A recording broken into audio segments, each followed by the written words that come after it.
second, just geez, man, my brain's all over the place right now. Hold on. I'm supposed to grab.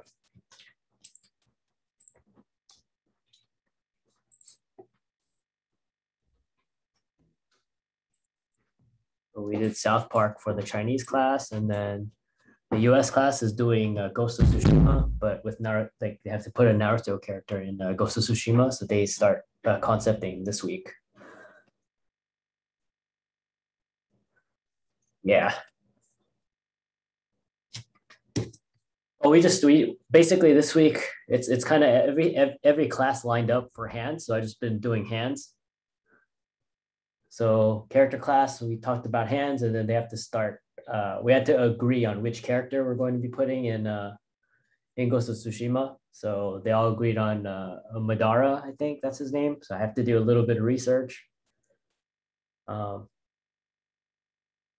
yeah, so yeah, probably go on YouTube, figure out what his deal is, and then yeah, I'll start designing. So they just have to do their thumbnails, and we'll see it on well next week, and then we'll go over it and see if like yeah, basically just concepting, and then I think after next week they start having to pose it and then render it.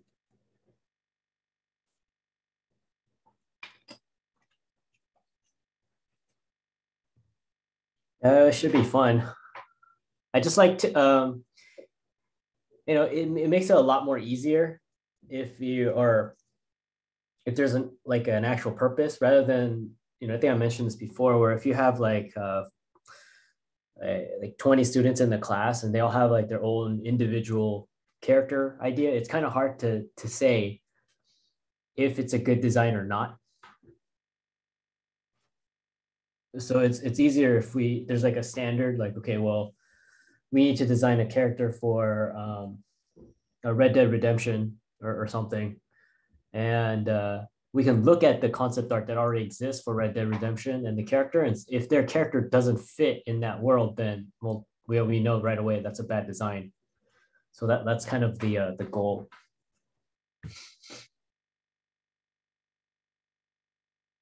Yeah, yeah, you failed, but hopefully every week we get I get to see the homework, and then with the feedback at the end they should all look like so if we have like let's say we have 15 students all designing Madara, we'll have different variations of Madara, but they should all look like they belong in the Ghost of Tsushima world.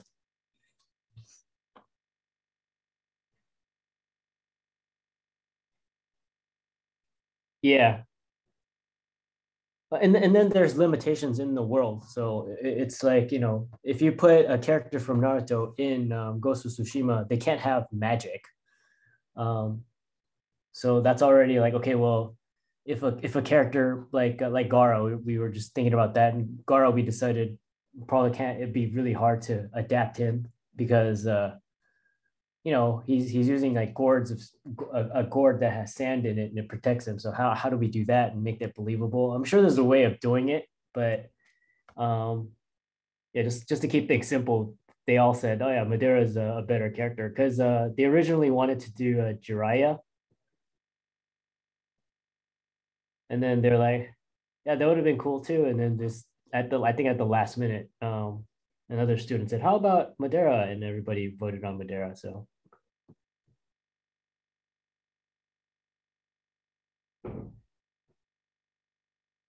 yeah,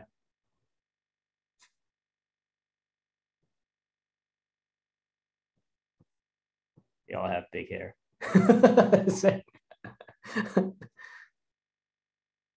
Oh, nice. Okay, cool. I think, I guess at a certain point you just stop cutting your hair. You don't care anymore, or maybe that's the source of your magic.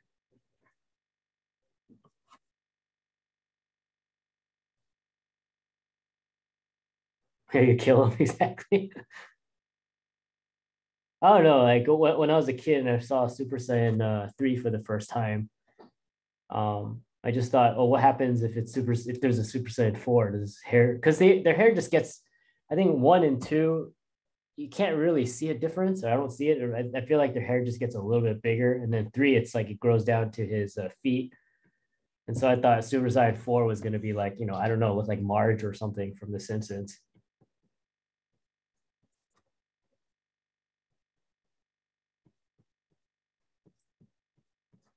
Yeah. I mean, because originally the creator didn't wanted to. I think the original creator of Dragon Ball was going to continue the story with Gohan, but then I think people didn't like Gohan. They didn't want him to be like the main character, so they had to switch it back to Goku.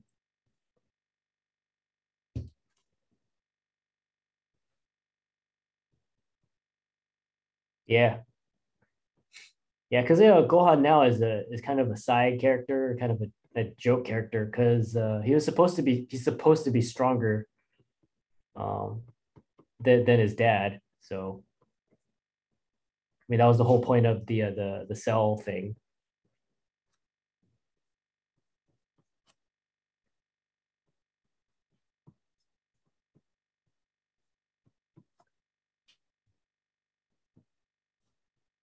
Now it's gotten to like was it God mode?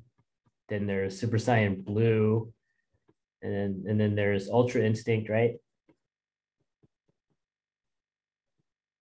Yeah, so they don't. Well, there's Super Saiyan God mode, which basically Goku gets red hair, so he becomes Irish. Yeah, and then after that, the level above that is they get blue hair. So I don't know where that's coming from. So they just call it Super Saiyan Blue. Um, and then I think the one above that is they just call it Goku Ultra Instinct. He gets white hair.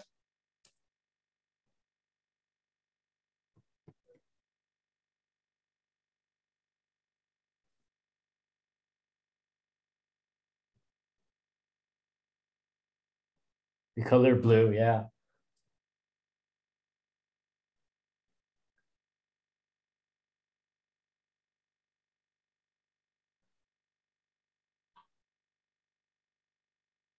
Well, I don't know. I feel like they've done that with even movie franchises because that was like the thing. The AVGN guy, the Angry Video Game Nerd, he was like, "Well, okay, so we have Rambo one, and it was not called Rambo one; it was called Rambo First Blood, and then randomly it's Rambo two, then Rambo three, then Rambo, then it's Rambo the Last Blood. So there's five of them total. So it's like, what the hell, dude? Just make it Rambo one, Rambo two, Rambo makes it easier. Like, and he said it's the same thing with Rocky one, Rocky two, Rocky three, Rocky four, Rocky five, then Rocky Balboa. Yeah, they finished with Rocky Balboa, and then they made Creed, right? It's about yeah, yeah. If they can get to a trilogy, I think after they'll call it something else. The Creed, yeah, or I don't know what's his first name. Oh, maybe it'll be called. No, it can't because Apollo. That's his full name. He dies in the fourth movie. So yeah, yeah, but they could bring it back. They'll do it. If it they'll figure it out. Yeah, Hollywood is just shameless like that. Or they'll figure. So I mean, in a way, I discussed this. We'll it's kind of sad. We'll never have action movies like Jackie Chan anymore. I don't, or it will be a while before we get an action movie like that because um, I saw a film breakdown of Jackie Chan's movies and the action sequences, and they're brilliant when you rewatch them with all that in mind because it talks about why he wants a certain shot because the action is supposed to be like the main thing. So he wants to make sure you can see everything, and then he'll cut frames so that someone getting punched, he'll delay it. So and then cut a frame so that the punch feels like it's you can feel the impact and everything, um, and then what he's doing is very impressive. Like they were saying that like even my Hong Kong friends would say that yeah they let him do whatever he wants.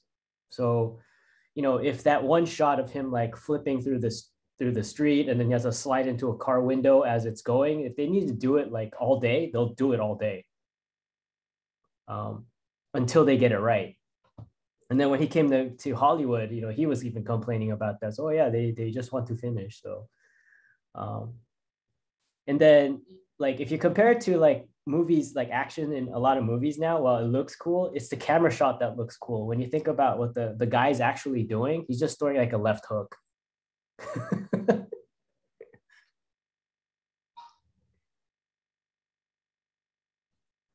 Yeah, well, originally they wanted him to be the like next Bruce Lee. Um, he was a stuntman for Bruce Lee. He was in Enter the Dragon. I don't know if you guys know that. Yeah, he was in Enter the Dragon, and I think like Jackie Chan was telling the story that I think he either hit Jackie Chan or Jackie Chan hit Bruce Lee, and he was saying that he was very apologetic and whatever. But Jackie Chan, his whole deal was he said, well, there's already a Bruce Lee, so I don't want to be a Bruce Lee. And so he kind of brought comedy into his action sequences. I think that's what set him apart. And plus, he was like a stunt man, so he could do all the crazy. Because I didn't think he had martial arts training. He had like theater training, and he had like acrobatic training. Yeah, so it's really cool. Him and Sammo Hung, the guy. Um, so yeah, so it just makes me a little bit like a bit sad. We're not going to see movies like that at least for a while. It's all going to be CG'd out or. Um,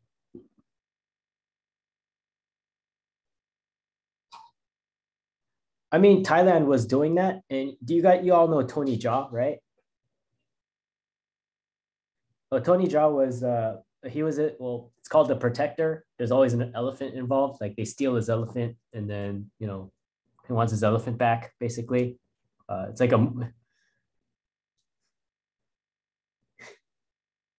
I don't know, but they always manage to steal because there was a movie called Ong Bak, and it's a Muay Thai movie. It was really impressive. But he's also influenced by Jackie Chan.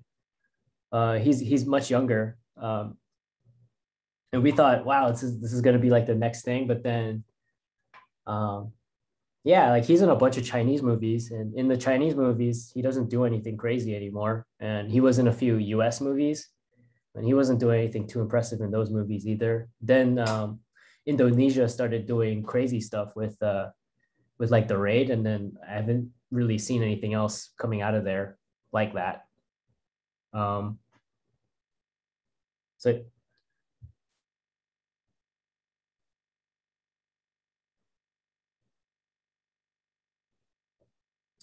I don't know. It could be that, and also I don't know. I guess like when their stars go to like America, they kind of that means they kind of made it, so they don't need to work like that anymore. And plus, especially like I honestly think Thailand or Indonesia must have awesome healthcare or something because some of their stunts are just insane. Like there's a stunt in a movie called Chocolate where I mean the set's built. Basically, the stunt is the guy gets kicked off a building, and then on the way down, he hits every like all the balconies on the way down. That's his stunt. Yeah, he hits all of them, and then he lands. Um, even they must or something. I mean, there was a movie called uh, BK Bang, whatever. It's basically not a movie. It's just like a demo reel pretty much for stuntmen. Oh yeah, Bangkok Knockout, where you'll get to see every style fight every style. There's even a character in there that looks like Jason from Friday the 13th, and they fight him. Uh, but in that movie, they like there's a motorcycle that goes in the air, and then the other guy blocks the motorcycle in the air by riding another motorcycle into that motorcycle.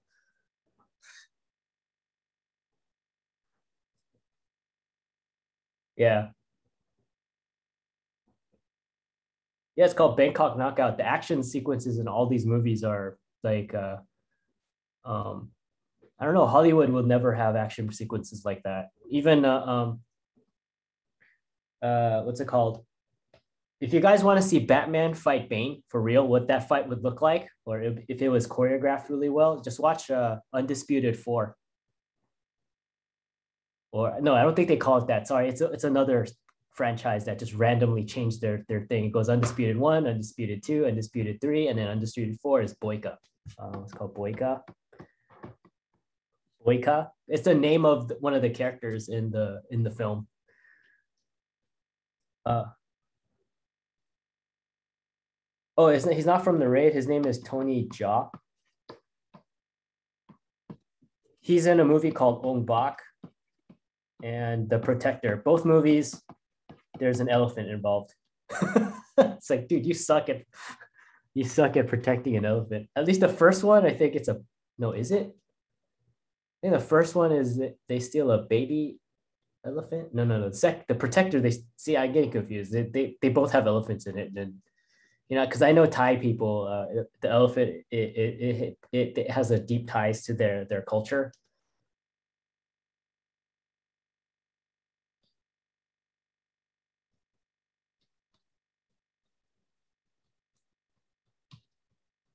Yeah, yeah. Well, it's not that. It's just yeah. So you know, he's like taking care of an elephant. He learned Muay Thai from elephant. He practiced with the elephant somehow, and the moves he shows you is like, oh, it's from the elephant. And then he goes in, he does some really cool stuff in the film.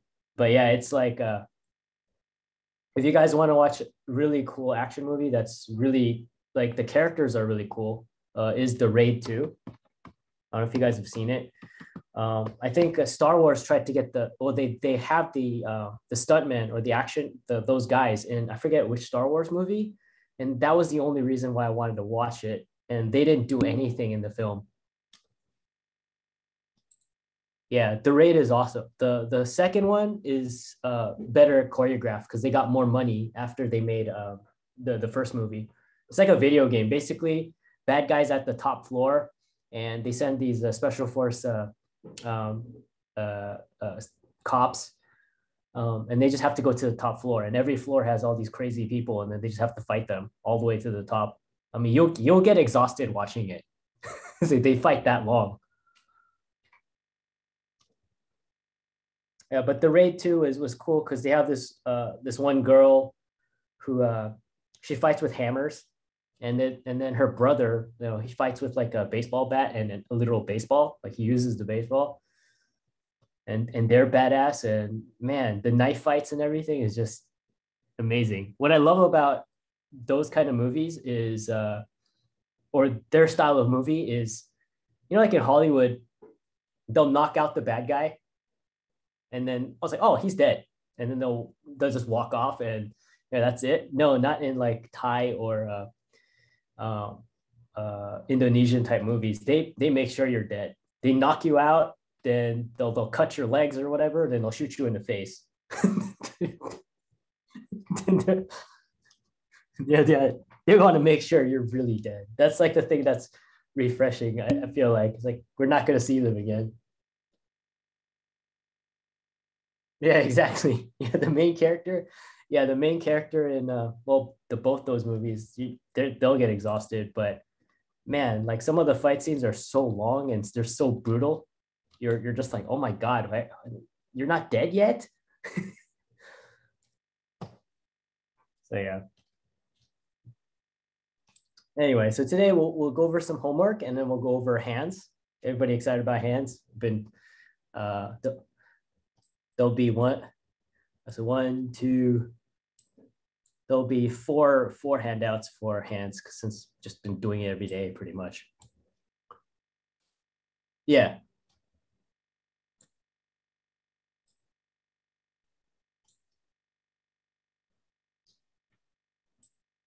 I'll send the feed. Oh, you mean in the feedback folder? Yeah, I'll try to put as many feedbacks as I can. I usually get to about three or four. Um, but yeah, but I looked at everybody's homework, so I'm trying to give a universal kind of quit. I'm doing group like, but yeah, so I'll make sure to put the crits in the folders. Sorry, guys. let me grab Wednesday night. So it's still kind of the main focus in this class so far has been just making sure we get comfortable connecting stage 1 and stage 2. I know I keep repeating it, but it is like it's really important. Because if we can get that correct, then the legs and arms are kind of, it's easier to make sense of all that. Let's go over some. Let's go over Liam. We'll go over 4. And then we'll get to hands. Hopefully after this week, hands will be a little bit less intimidating. Because hands are really fun to draw. All right, so here. So remember, just make a checklist. The first thing I usually see is proportion issues. Then it's going to be head. Does the head and neck, does it relate to the body? And then I start looking at simple things like center lines and stuff like that. Very simple tools. Just make sure all of those are working. So here, one thing I see right away is the head's very big on these two, so it's generally always like a proportion issue, and the center lines are a little bit off. So we'll take our time. So here, this is a side view. Let's say it's a side view slightly tilting and the body is 3/4. Because when you have a perfect side view and a body that's in a perfect front view, that's called hyperextension.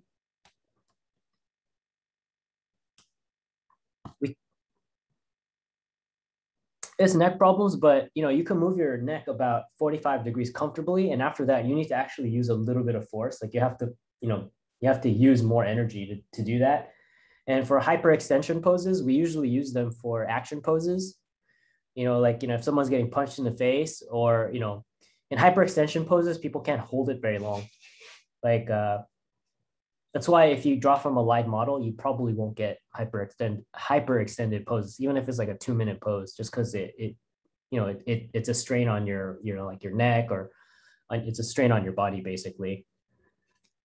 Make them feel really uncomfortable. So generally, I pay attention to that. And if we're working for photo reference, it's possible to do that because they just need to hold it for maybe 20 seconds or 10 seconds when they take a photo. But just be aware of that. Artists like Leyendecker sometimes will do that because it gives you a more beautiful silhouette, but that's the only reason why they do it. Like where they hyperextend they have the face be in a perfect side view, and maybe there's a tilt and the body's in a front view. So if you ever want to draw a character like in an action pose, or just any kind of action pose, just hyperextension is like the key thing that we can play with. So here, let's say it's a side view and they're looking up.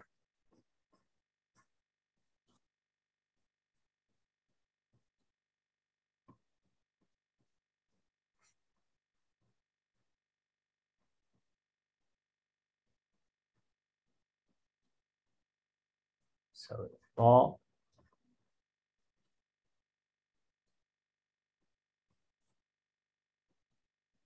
One radius out, or 0.98 or 0.8 radius.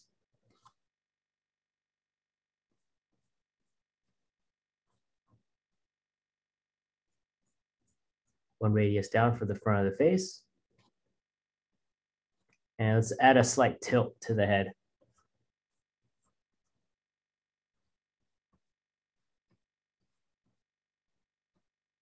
Every time I get a perfect side view, I usually double check.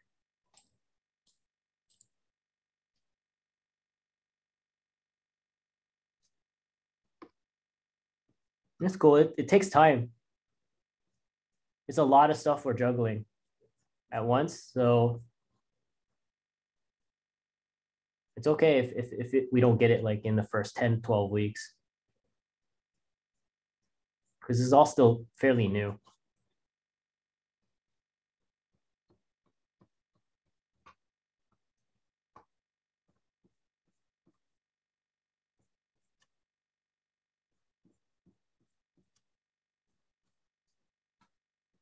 So anytime we get like a perfect side view, just always double check. See if there's maybe a tilt in the head. The person is slightly leaning away, or they're slightly pitching forward.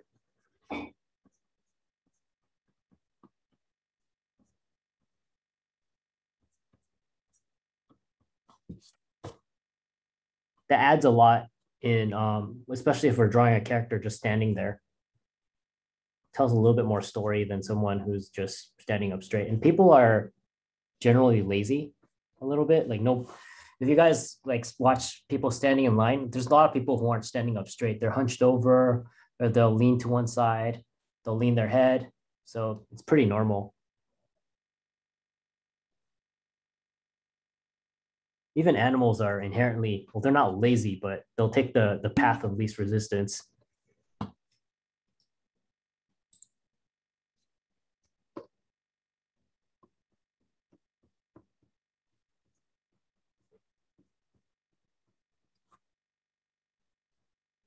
Do you guys know that? Even with animals?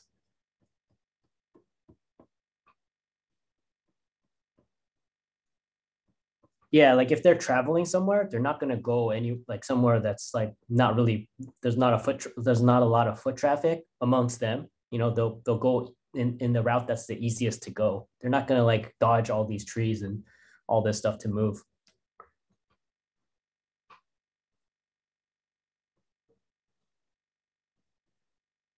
Yeah, I don't know. I like listening to that stuff. Like all the stuff I listen to, I bring it back to designing. It's really fun and it's logical. Like I was listening to a podcast about paleontologists kind of discussing, do tyrannosauruses have lips or do they have their teeth exposed like crocodiles? I think their consensus is more likely they do have lips because they're saying that if you look at the skull of a crocodile and you look at the skull of a tyrannosaurus, if you look at the around the edges, I forget the reasoning why, but crocodiles have a lot of holes. I forget what. Sorry, I'm forgetting the thing right now. I'm having a brain fart, but they have that for a reason. It's like a sensor, or it helps them with. I forget what it was, and they said if you look at other lizards, they don't have that, and lizards like they have lips. So the general consensus is the Tyrannosaurus probably had lips.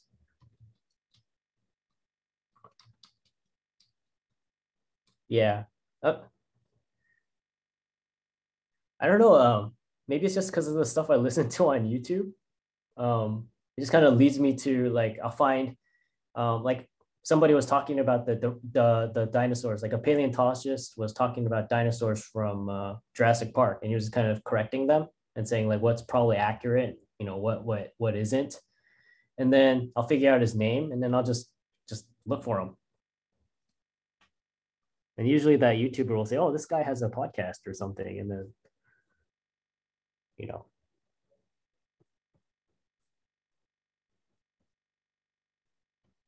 it's just interesting. I mean, it's nice to have that stuff just in the background, even if you're not really, because some of it will sink in. And it's better than I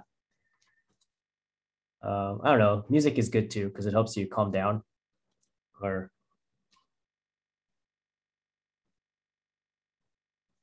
yeah, yeah, it's nice to listen to all kinds of stuff while you're working. If especially if it's not if what you're doing doesn't require that much attention, so it's nice to just have in the background,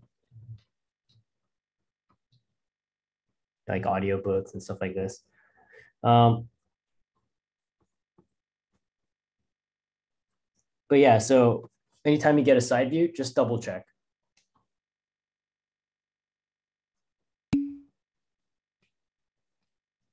Move this drawing here.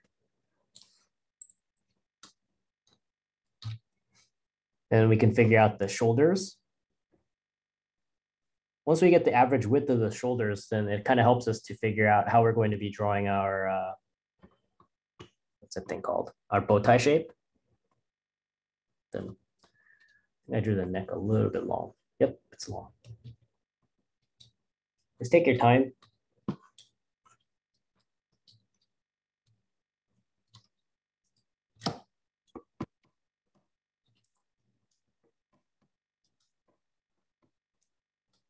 Like I said, unfortunately, proportion is like our multiplication table, just something we have to memorize.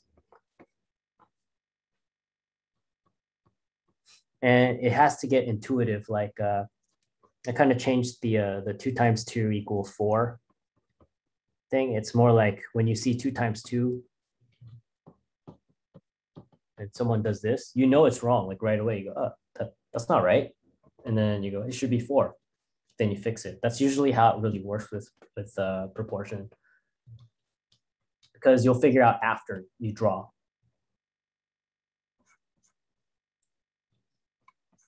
Measure down to 3 units.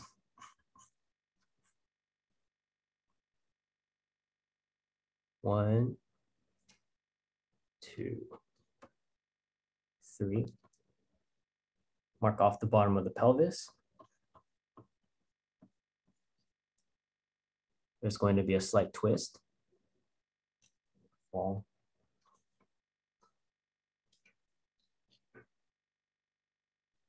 And I can draw the bow tie shape. So let's say the hip is in a front view and the rib cage, the top is slightly facing to the left.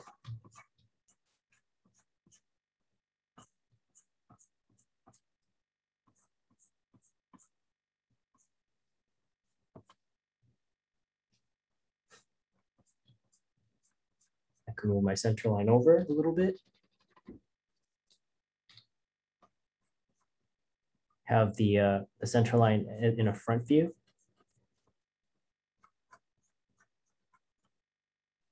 Find the end of my rib cage, or find a 10th rib. So that'll give me the angle of my rib cage. Find the angle of the crest of the pelvis. Then I can draw my fish shape. Since I have like an average width and length, I can draw my fish shape on the inside. Fish shape representing our rib cage all the way down to the hips.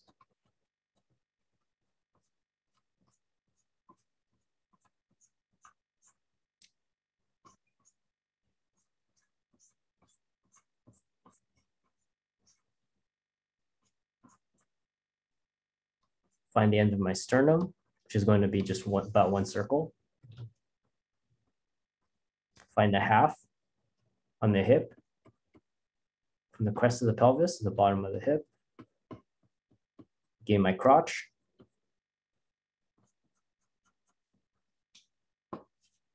And I can connect the two.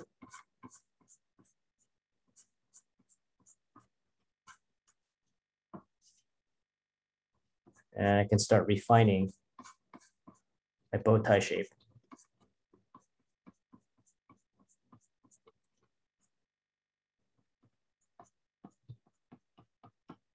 So if my pelvis is tilting back,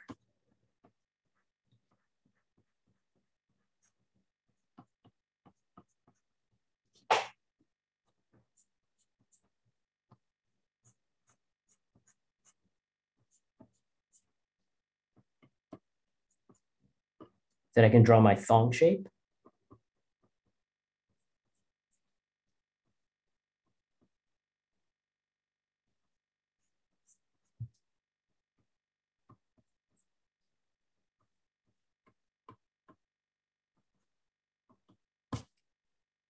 And I can start putting everything together.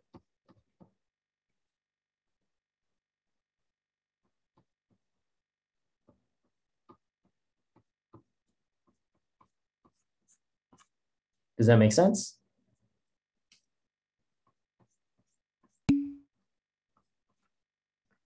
Like everything we draw, just take our, it's a good idea to just take our time. If you have to, talk to yourself.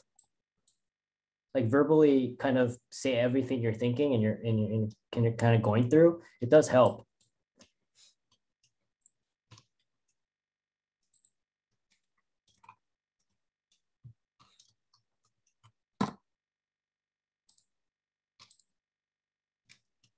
Okay, so let's go to the next one.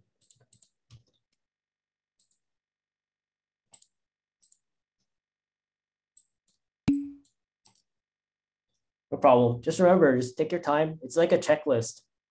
Just after you draw, you know, keep your drawing malleable. So because we know that kind of drawn with the mindset that we're going to probably have to make changes. And after you draw, just whatever you draw, just take like a second, thumbnail it, or just lean back and look at it. Sorry.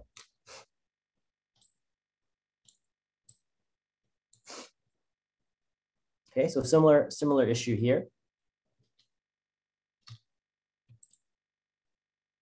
It's better, but be careful of, when we start our rib cage, our shoulders doesn't start from there.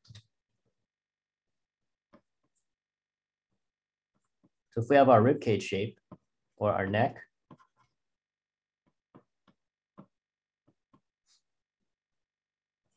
our shoulders will be higher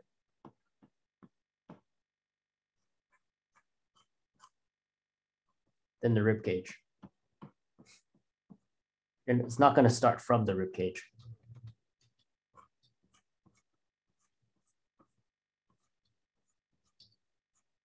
Does that make sense?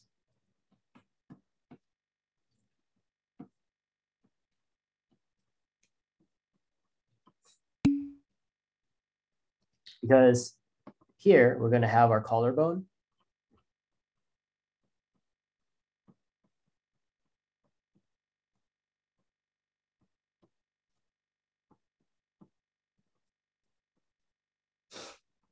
And we're going to have our trapezius. It's going to wrap around, it's going to come from the back. So this is the 7th vertebrae in the back. It's the back view. And it's coming forward.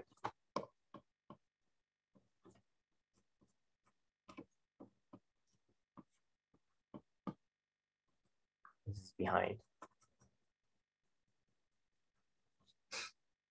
So we need to make sure that the shoulders will start a little bit higher. So let's start with this one. So we're getting a side view and we're slightly below. Barry, lighten the image.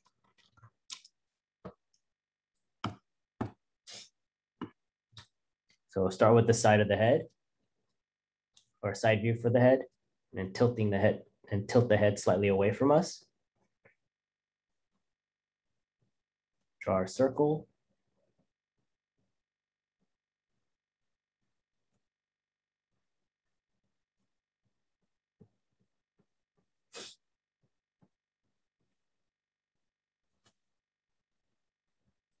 Front of the face.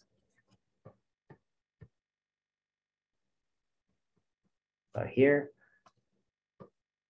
He's not tilting his head really far back, so I'm just going to drop it about one radius, about 0.8 radius or 0.9 radius. Draw the avocado. This is like 1 radius. Should be a little bit shorter.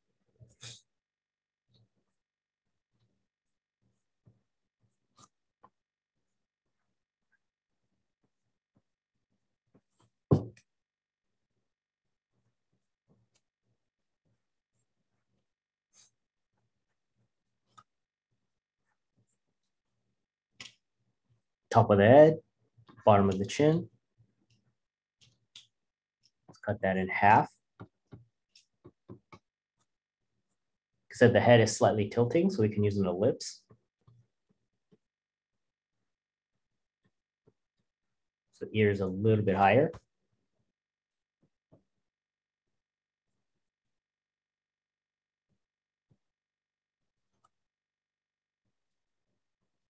Break this into thirds. Here's our mask.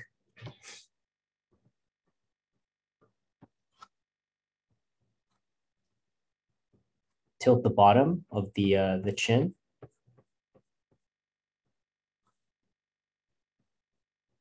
Refine our skull shape.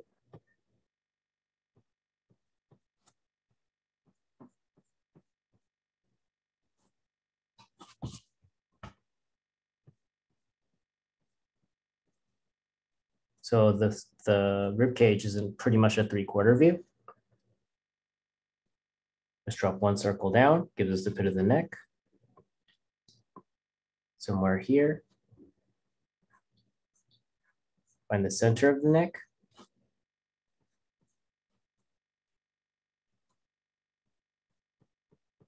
Find the back of the head. We could blend the neck coming down.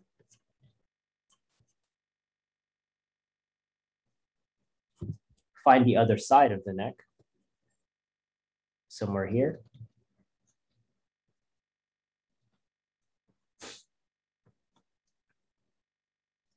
Add our Dorito chip, bottom of the throat.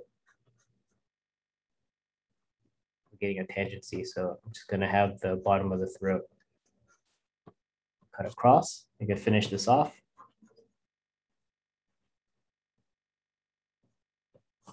Finish off our mask, our head by just adding a shower cap, and the head's leaning away from us. So we'll have that tilt away as well.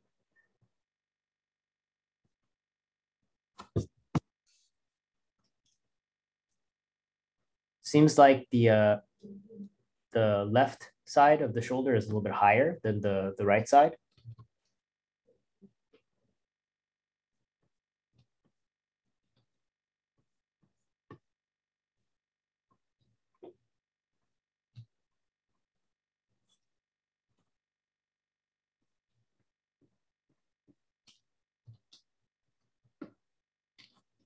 Oh man, I keep doing that. Drawing on the layer instead of working on the layer that I created.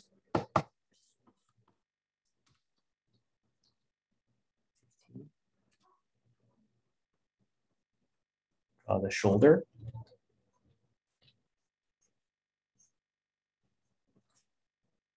Find the other shoulder, it wraps around the neck.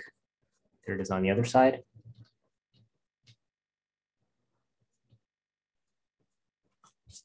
Does that make sense so far?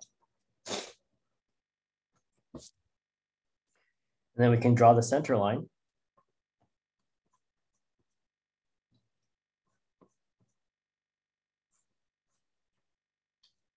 Measure out the 3 units. 1, 2, 3, somewhere here.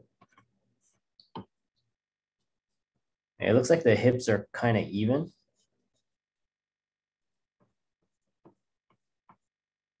Measure it again.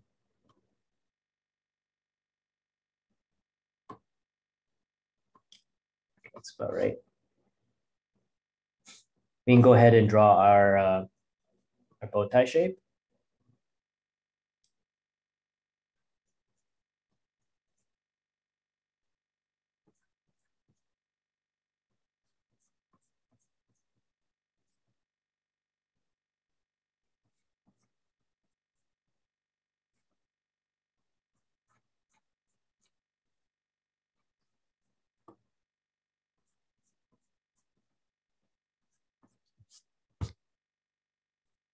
Once we figure out our bow tie shape, we can go ahead and find the angle of our rib cage.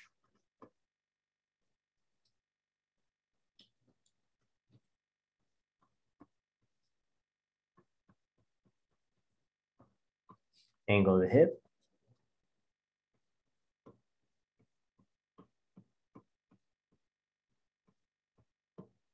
Find our crotch.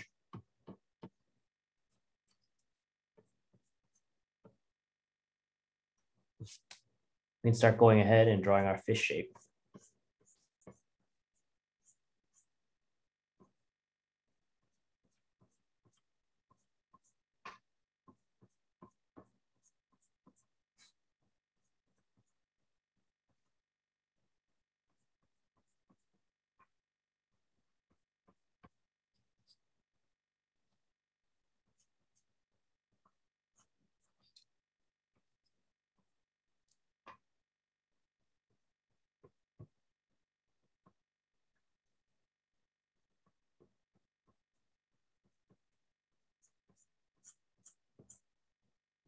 I'm gonna make sure I blend everything.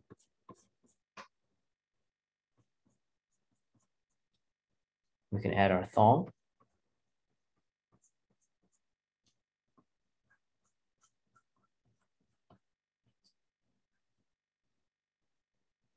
that make sense? Don't worry about the opening of the rib cage and all that just yet. Make sure we get all of this stuff working. Because once we get this, we can easily start figuring out the silhouette or designing the silhouette because we have our box.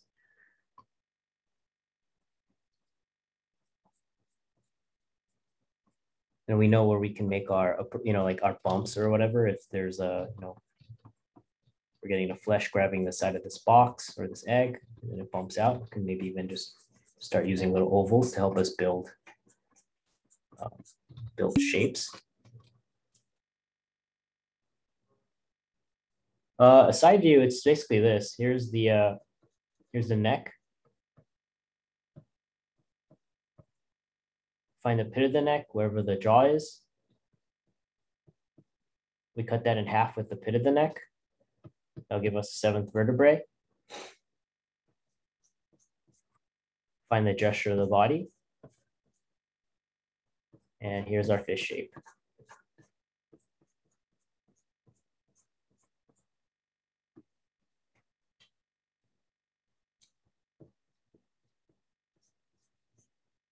Here's the eyes.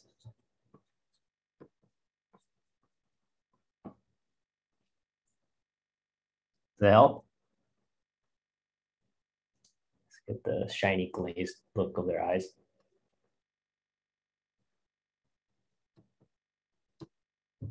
One of the things I don't like about a fish.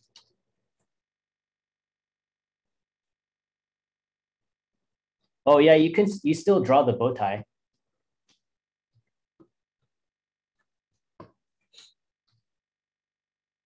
Basically just to get an average width. So like, oops.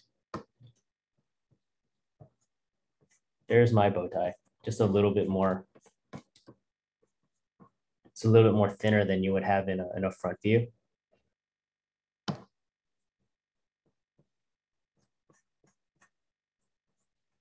Draw that in black. Because this usually helps me to understand if the person is do they have the arm back?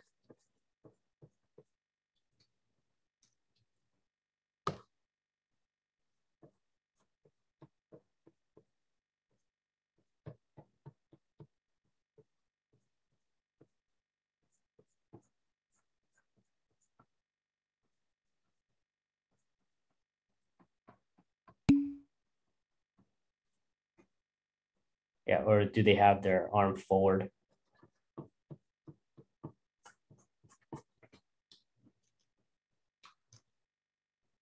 It just might be a little bit tricky just because when we draw a bow tie shape, we're actually using the shoulders and the side.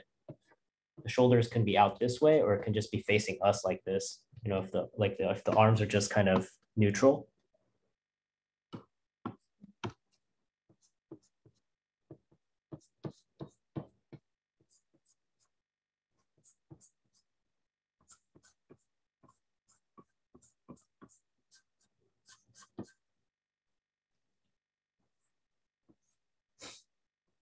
So yeah, fishes everywhere.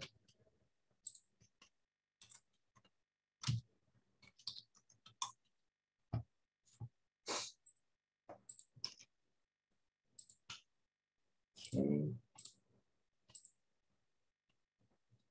Just want to make sure we have enough time for the. Okay, so 2 more. All right.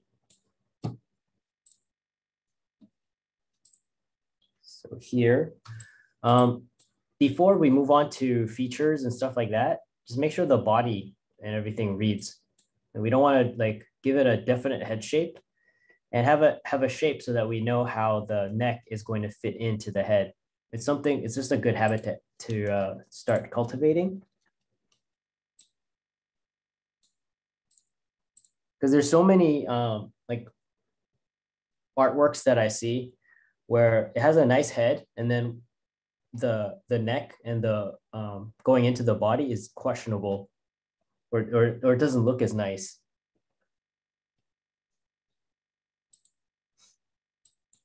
And usually that happens because we don't really think about the skull. So like here, head's tilting away from us. What is that head type?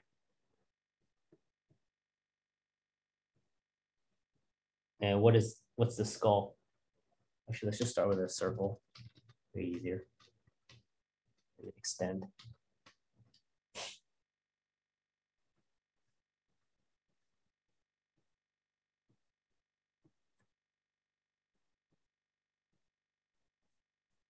Here's our circle.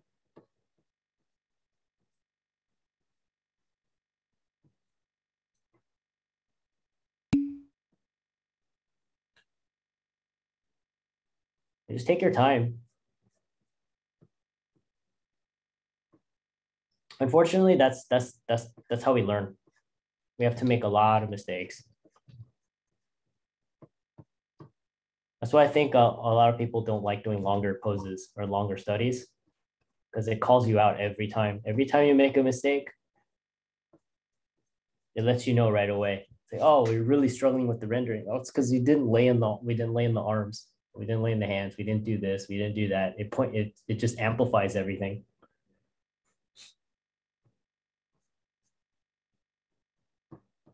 And over time, what happens is we'll start looking at something, but oh, cool, I can see like this really cool highlight in the arm or whatever. And it's like you've been slapped so many times. Like, yeah, don't pay attention to that right now.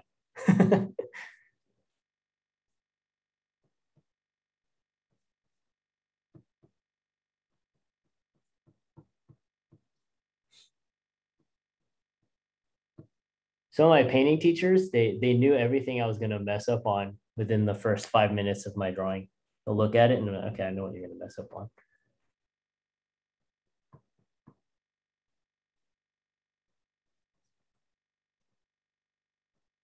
And a lot of times, sometimes they don't tell you, or when they do, they'll tell you like later.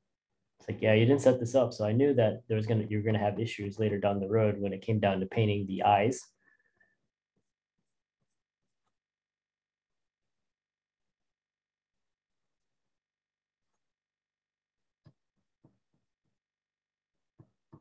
These are things we can kind of resolve early on in the drawing. Because if we figure out the skull, we get 2 for 1. We figure out how the head is going to fit, the neck is going to fit. We also know how the fit, not, I should say 3, because we'll figure out how the head or the face mask is going to fit in the grand scheme of things. And then the next thing is, since we know the shape of the skull, when we design the hair, this is blue, we know exactly how the hair is going to drape on that head. Say these are bangs.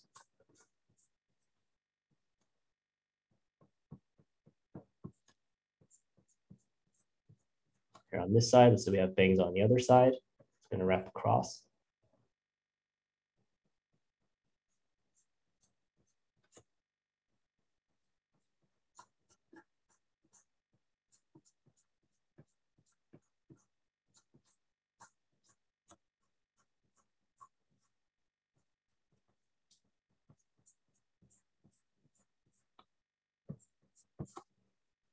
Does that make sense? Yeah. Or also, if you decide to draw somebody wearing a hat or something, since we drew the skull, we have the whole shape of the head. It's very easy for us to just kind of start building.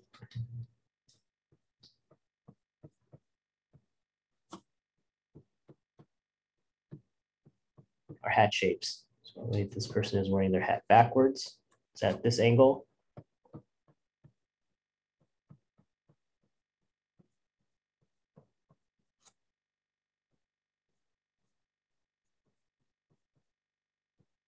There's the hat on the other side.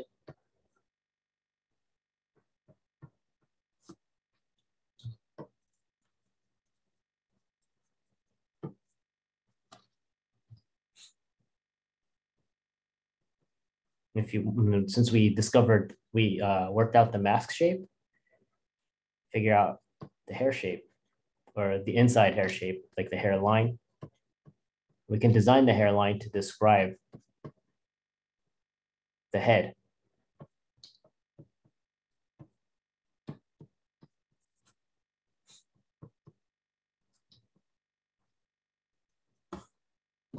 So it just takes, it's worth the time to actually figure out the skull and the head.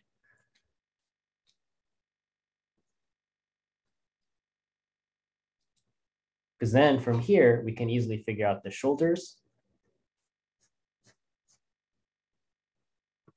It doesn't matter what the style is.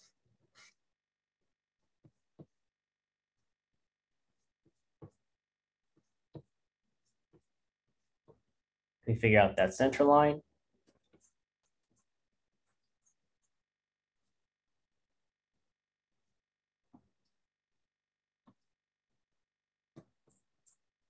We're gonna figure out what the body is doing.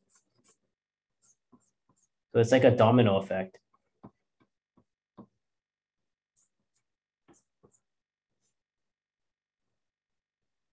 Does that make sense?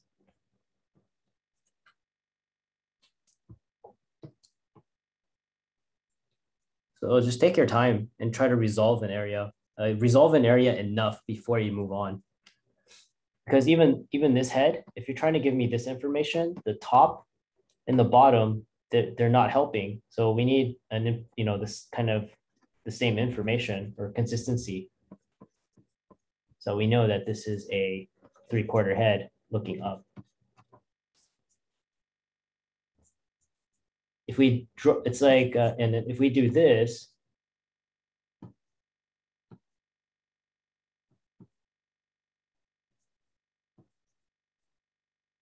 and the viewer connects it, we're basically saying that the face is like bending.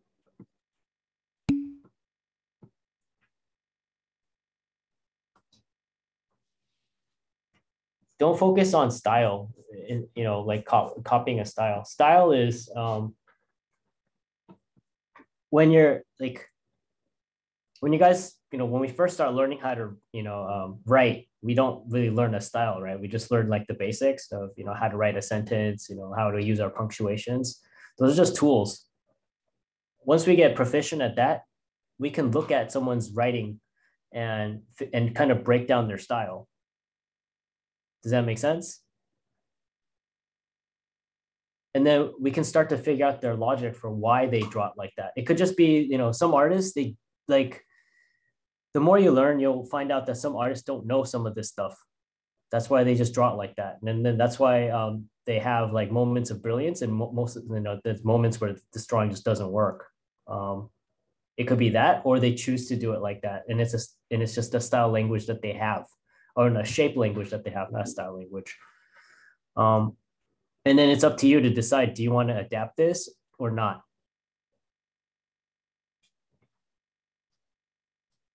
Does that make sense?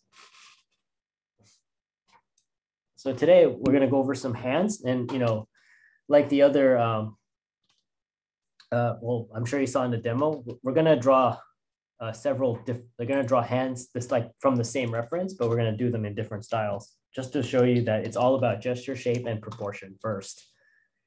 Form is very easy once we have that stuff kind of blocked in. So we'll do one more. We'll get to the hands.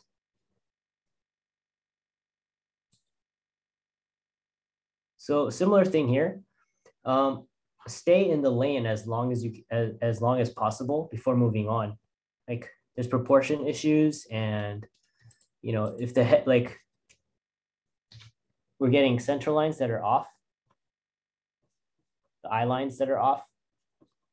Because if we're drawing Eric, the eye line needs to be in the center. Or it's the 1/2 of the head. So like here, the head's looking down. And then around the neck, it becomes kind of a question mark, like what's happening. We need to resolve all that in the beginning. If we don't, it doesn't go away. It's just there. And then when we start trying to, let's say you're drawing a character and you want to add drapery, you want to start figuring out how the armor works, that gets amplified. So it's worth the time just to figure all this stuff out.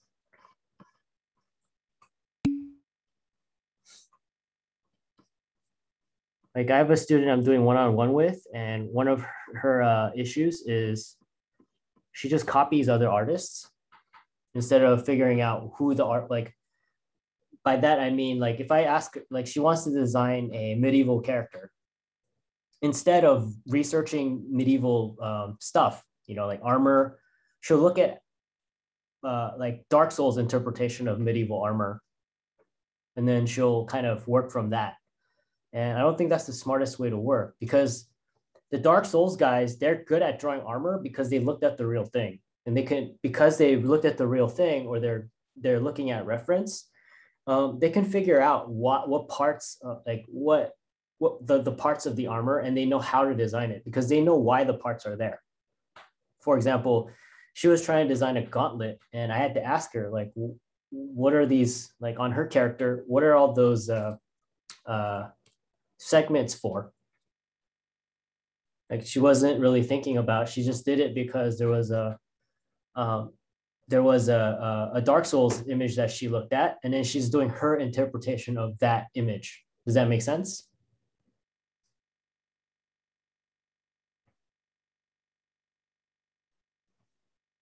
Yeah, yeah. So like her gauntlet doesn't make any sense because she's like, oh, it'd be cool if I move this piece here and this piece here, but she doesn't know which pieces are crucial.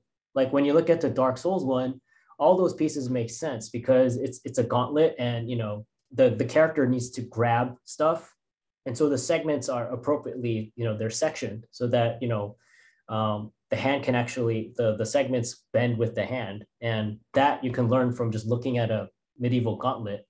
And it's not only that gauntlet. If you look at all medieval gauntlets, they all have something fairly similar. Like they all have a piece that protects your knuckle and then it rolls over. There's ones that don't allow you to have individual finger movement because it's like a more like a giant glove that cuts over. The ones that have individual finger movements, I was like, you'll notice that depending on the section of the fingers and how it needs to bend, they'll add the appropriate sections and the appropriate pieces. And her character had armored palms as well. That, like, if I told her that if you're trying to design a more believable gauntlet, the bottom is not armored, because the bottom, if there's metal on the bottom of the palm of your hand, there's metal on top of your hand. How do you grip stuff?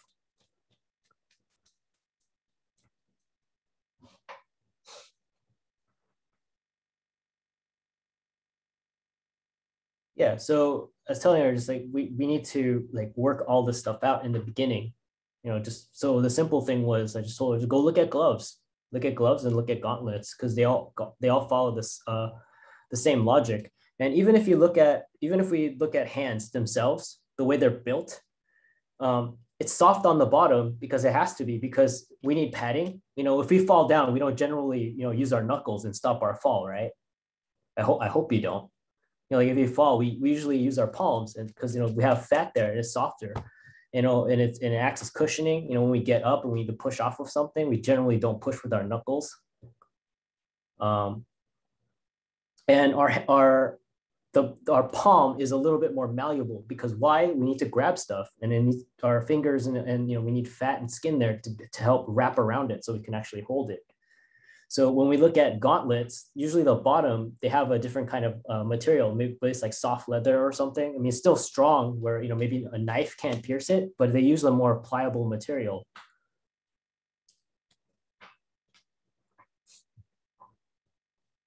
So it all comes back down to just figure out like the basic issue here, or the basic question.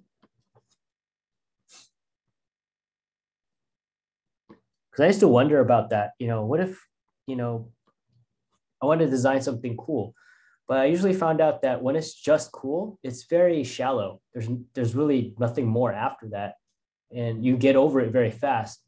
And I found out that real design is actually cool. Like it looks cool.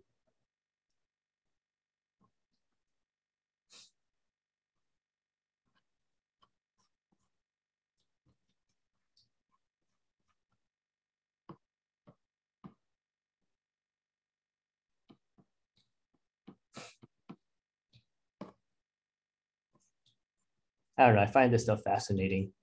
I think it just adds a lot more to your character and it makes your characters more interesting, especially if you know more about it. Um,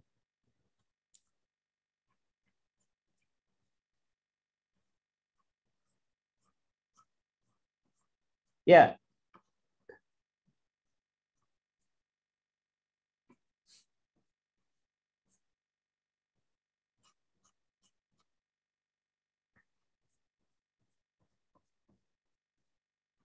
yeah. Like she was saying, well, she didn't know that. She said in Dark Souls they have like guns, and they didn't have that in medieval era. And I said, yeah, they did have guns. They had cannons. You know, basically a gun is a smaller cannon. It's not like they're not going to make that connection. They're going to say, hey, if we can make a cannon smaller. And I like the Japanese word for gun because, well, I know because it's Korean. Korean uses the Korean word for gun, not a cannon, is teppo. And then Japan calls cannon and gun that the same thing. It's just I think Koreans gave a different they differentiate a cannon and a handgun. They have different words for it, but I noticed in Japanese they use the same word. Um, so it makes sense. It's like basically it's just a small cannon that you have in your hand, especially back in that time because it's like a flint. They're using like muskets or flintlock pistols where you have to when they shoot a cannon, what do? They load it and then they put the cannonball in and then they light it and they wait and then they fire. And it's the same thing with the early guns. That's how they work.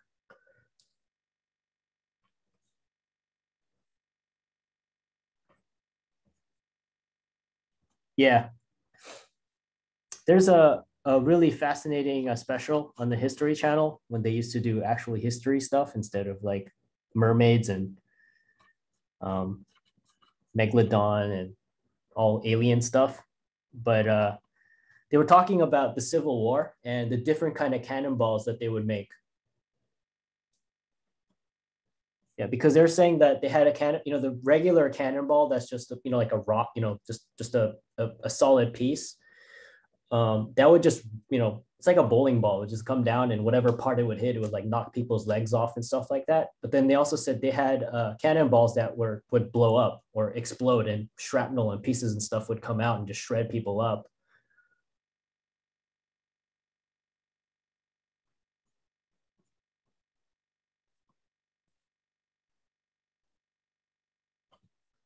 Yeah, but the problem is you don't know what's coming at you because Civil War is interesting because the way they fought, the way they had to fight, it really sucks. Because the muskets they're not very accurate. Um, it's hard to hit people, so you have to get within a certain range. And if you miss, you got to take time and load it. But the thing was, there's one battle that this historian was explaining where he said, I think it's the North. They pretended not to have that many cannons, and they let the South like shoot a bunch of just shoot their rounds at them, while their soldiers would kind of advance. And when the South thought, hey, they don't have that many cannons, they have to march forward, right? And when they start marching forward and they pass the halfway point, basically at that point, you can't run back. You can't run back. There's just no way. So that's when the North started firing their cannons. So you have no choice. You have to just keep walking forward towards whatever they're going to be shooting at you.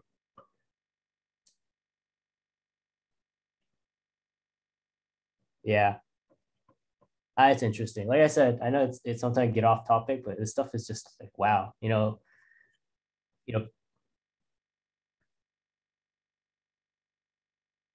Oh, I'm glad you guys think that way because we talk about all this fancy technology that we have. If soldiers back in during the Civil War had flashlights, the war would have been completely different. Like there are battles that could have been won by the South if they just had flashlights.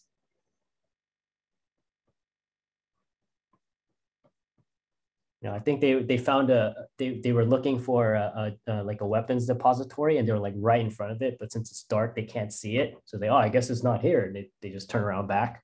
So we don't know where it is, but they were right there. If they just had flashlights.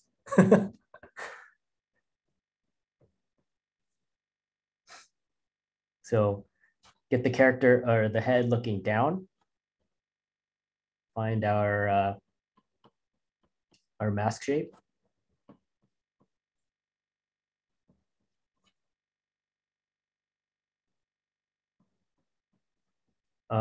Is that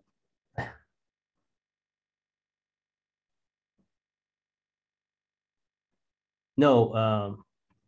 What is what does it look like?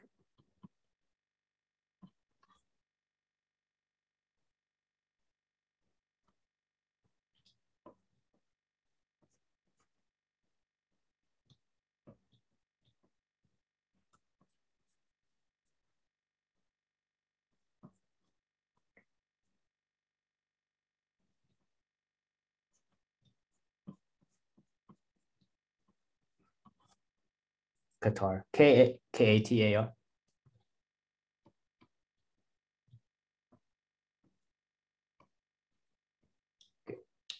I gotta look that up. I'm sure I can find it. There's a medieval weapon that's a hammer gun. Yeah, basically you can only fire once, and then after that it's just a hammer, or it's still a hammer. So I think you hit somebody and it fires off rounds, and that's it. And then after that you're gonna just swing it like a hammer.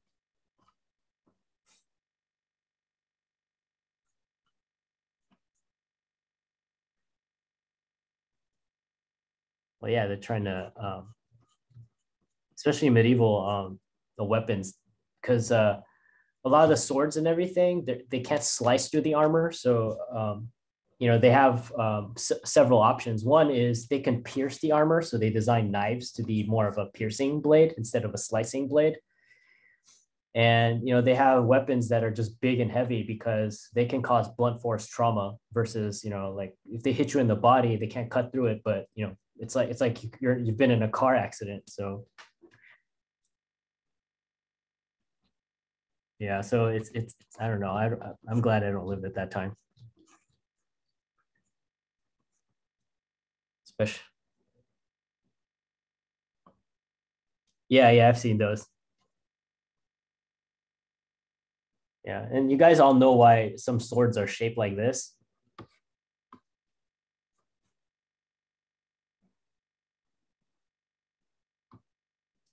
It's dealing extra damage because it goes in really nice. It doesn't come out so clean. It's just supposed to grab onto your organs or whatever, and then when you pull it out, it does more damage. Yeah, people were really messed up. Like,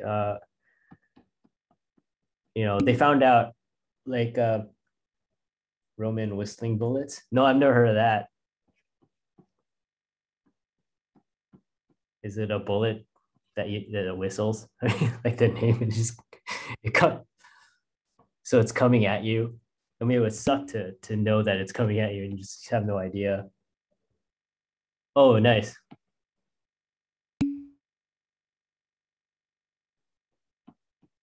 Yeah, yes.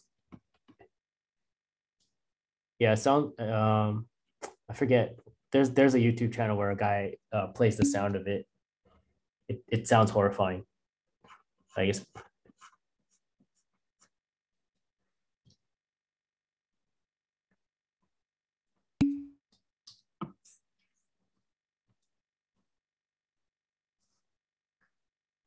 Yeah, that's yeah, psychological warfare. That's cool. Like so I guess it's uh like catapults and anything that they can fly, they make holes. That's pretty cool. So humans who are very good at killing each other. That's all I know. And because I think like tortured some guy figured out that it doesn't hurt so much if you just break their joints.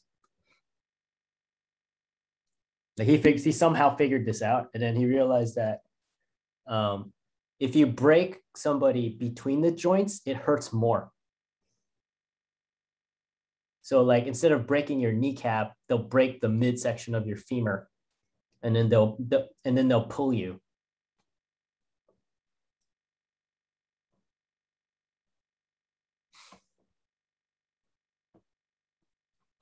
Oh yeah.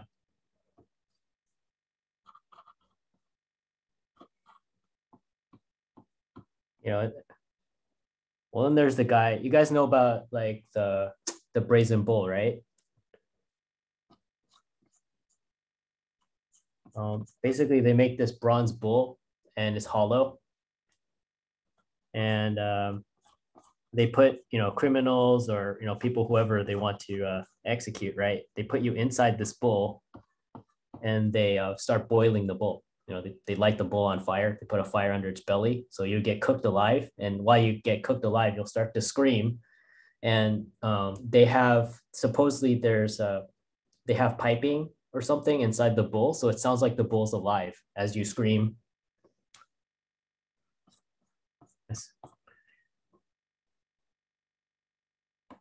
The guy who created it was killed inside. I think they asked him to go inside to demonstrate, and then they just killed him.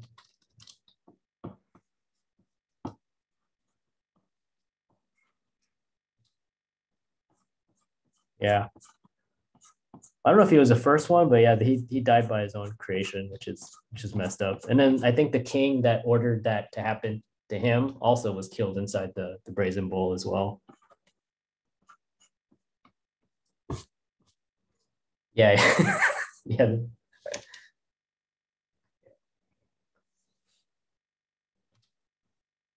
yeah, that's horrible. Um, but yeah, so make sure you figure out the head and the neck. Make sure you resolve this, figure out how it's going to connect, and then move on. Like resolve all this stuff early on so it doesn't come back later.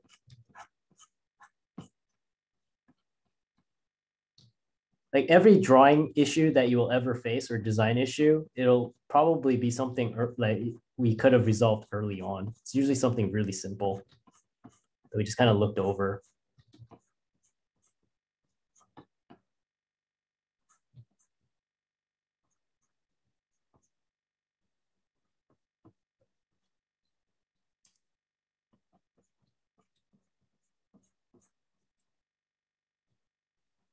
Yeah. I always try to figure out the full shape of, just whatever shapes I draw, I just try to make sure I connect them.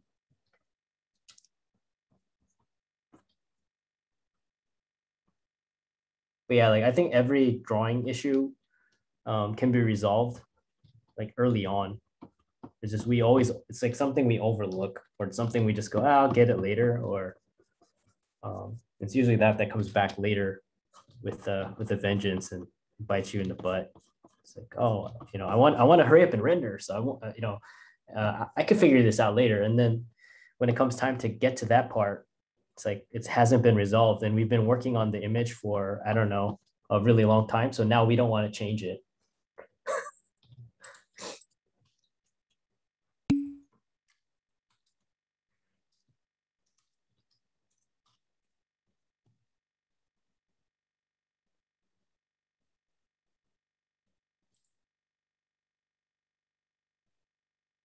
Render.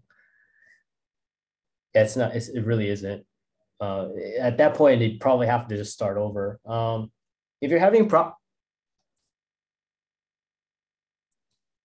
I mean, okay, so it says you're having problem with figuring out the head looking up or down. Pay attention to the tear ducts. If you can't, if you're not sure, pay attention to the tear ducts, like the angle of the head. That usually is a good sign. And then if that doesn't help, look at the angle of the eye line, and then look at the relationship for the ears.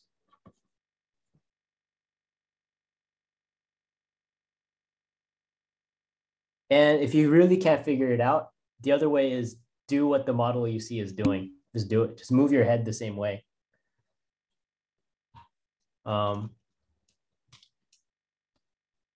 Especially when we're working from a photo, we don't have the luxury of just getting up and walking over. When you draw from a live model, you can just get up and walk about 90 degrees or about 45 degrees from the model, and you can just see what they're doing and like, oh, they're tilting their head. But when we work from a picture, that's kind of hard when you're not sure. It's easier if we just get up and try to mimic whatever they're doing. Um, if let's say for a side view, if you're not sure whether it's leaning forward or leaning towards, then what you can do is you have to make a decision. And that's just something Mark would always say, if you're not sure where, like it's a side view, they're leaning towards you or leaning away, you just really can't tell, you need to make a decision.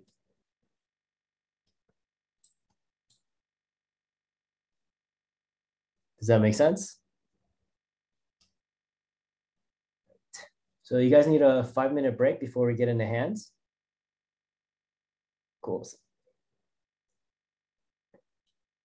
Oh yeah, it's just the Chinese class, they just have to draw a shorter character, a normal kind of average character, a skinny character, and then a fat character. And so I just gave them South Park.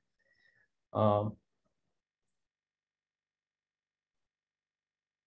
then, yeah, and then after that, they have to draw them doing something all together, just so they get in the habit of, understand, like they have to learn the shapes of their characters so they can draw them in different angles and stuff. So they have to, be, yeah, just have them doing something. So yeah, so I'm gonna see their work at 8 o'clock tonight. So we'll see what they do. But yeah, even all of this stuff, it's resolved at a very early stage. Like what their proportions are going to be, I just work it out in a simple front view, so I don't have to like really guess. What's their proportion? Yeah, sure. I'm gonna get a piece of bread. Literally gets a piece of bread. Yeah. Tomorrow is shoulder day, so.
Yeah.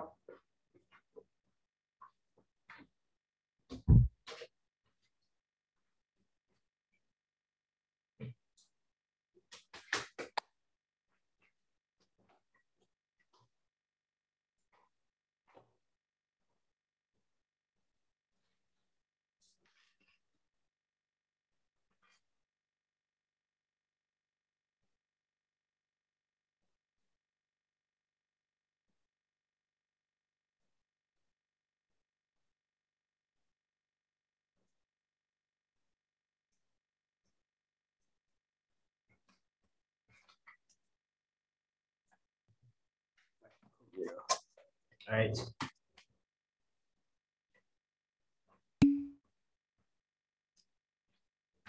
All right, cool.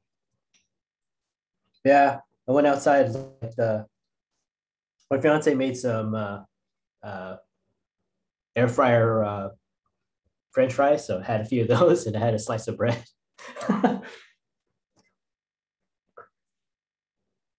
Yeah, I had my gym time today. It was nice. Tomorrow we have our all our military pressing and everything. Oh, the military press. I like doing those for shoulders and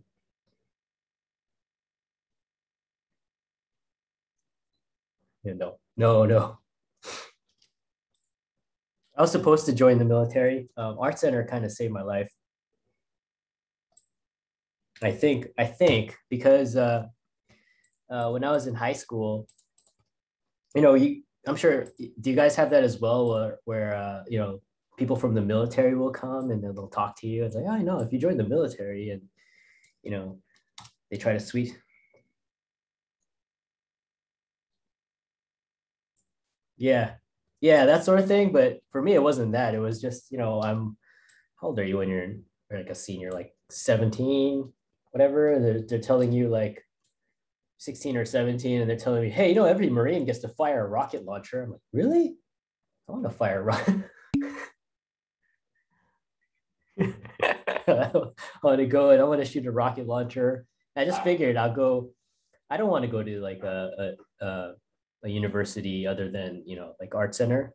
I don't want to go to like UC Riverside or UC. I forget which ones I got accepted to, and I don't want to go there. And so I figured, hey, if I don't get accepted to art center, I'll go be a Marine. I'll exercise for like 4 months, like 4 years or whatever years they want me to be there, and then I'll go to school. Yeah, but luckily, I got accepted because my first day of art center was 9/11. I got in my it's like I can't forget that day because I got in my first car accident that day. And then because I was rushing to get to school, it was my first day, and then some lady rear-ended me. And then I was like, oh crap. And then so I had to get a tow. And then I finally got to Art Center, and Art Center was shutting down for the day because uh the jet propulsion lab is very close to Art Center, and they thought that could be in danger. So they just any kind of tall building or something like this, they just kind of shut it down. And so Art Center closed. But anyway, all my friends that wanted to, be a Marine, they all went to basic, and then they all got shipped off to Afghanistan. So, well, luckily all of them came back, but um, it's really good. But at the same time, it's like, okay, well, I kind of dodged a bullet there.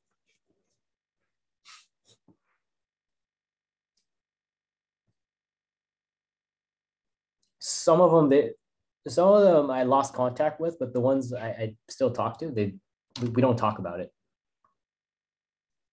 They don't want to talk about it. So it's I don't want to.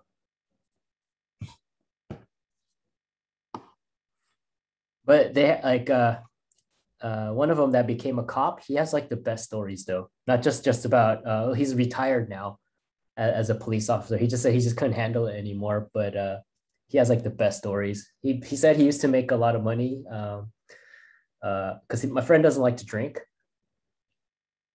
And he said when they're being deployed, I forget what the deal is. He said they give you like beer, like in your pack. And he says, I don't really drink it, so I'll just keep it until we get farther out to sea. And he says, when we get farther out to sea, so all the alcohol, all the, he calls them alkies, they come knocking on my door. And it's like, dude, he's like, I can charge them $60 for a can of Budweiser. No but. Yeah. I don't know if this was like the funniest story. Like one of the funnier ones he told me. He said he was in Africa, and I think he was having like he was R&R. I forget what it was, but he said he was just on the beach.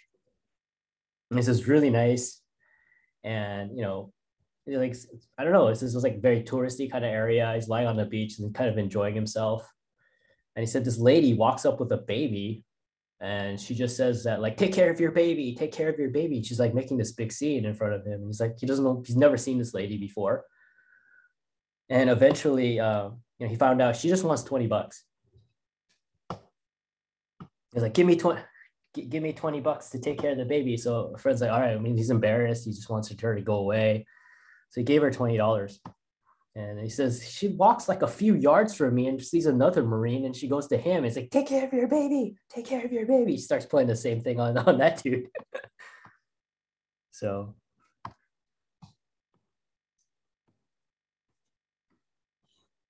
Yeah, it's just full on. I don't know. I just thought, I guess. Yeah, then you don't have to go and tell somebody, give me, like, just say that, he said, if you just told me, hey, I need money to feed my kid, I'm hungry, I would have given you $20 or maybe like $5, or I would have bought you a meal. You don't need to, you're doing it the hard way. Anyway, so this is kind of the traditional way that I learned how to draw hands, and I found out this is the not the most effective way, where you learn all the bones and everything. Basically, first figure out from the, just know the base proportion is from the base of our hand. This is the dorsal view, which means the top view,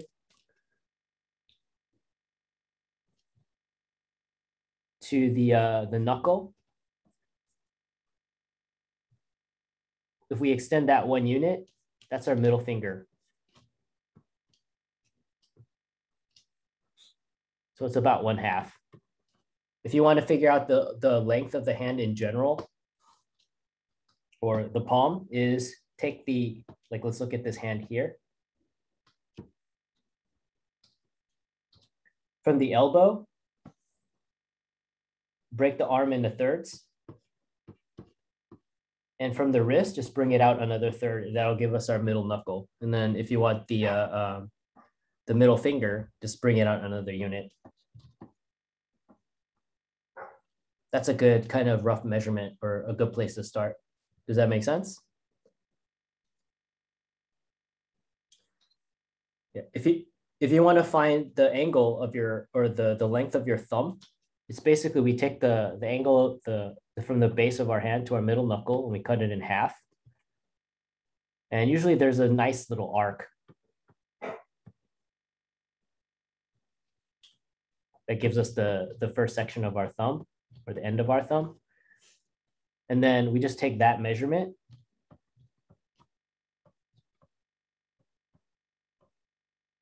and bring it out again. And that gives us the full length of our thumb.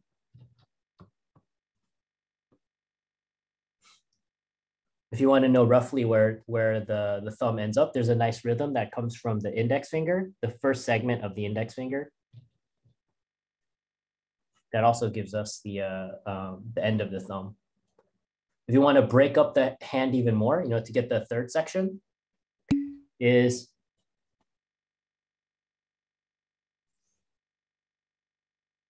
yeah, I don't think I could do field drawings. I'm a meathead. I would have probably been one of the guys who go out there and get killed very, very fast. It's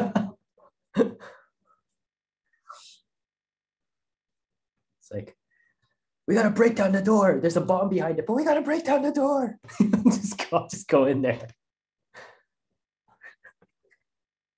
I could take it. It's like, I watch anime. I know how to do this.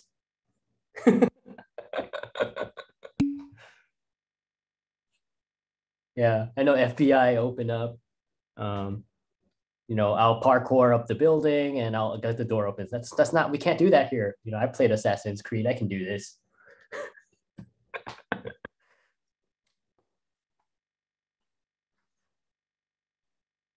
Yeah, I'm glad I did either. I'm sure I would have loved the training and everything, but I'm pretty sure once I get out there, I'll be reckless. I'll do stupid things. It's like, what are you talking about, bro? I think especially I would be in my 20s. So, I would have a lot more energy, and, what I would be a little bit more wild then. So, like, I'm going to try to parkour up this building,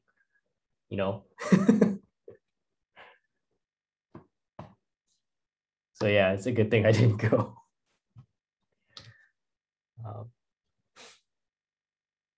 Plus, I would be like, oh, there has to be a way. Maybe we don't have to kill this person with a gun. Maybe I can use a sword and be like a ninja or something. I don't know. I'd be dumb. I'm pretty sure I'd be really dumb about it.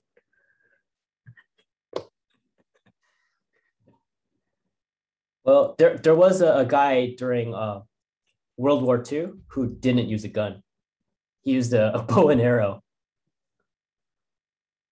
And that dude, he's a British guy. And I think when World War II ended, he was really pissed off because he wanted it to go longer.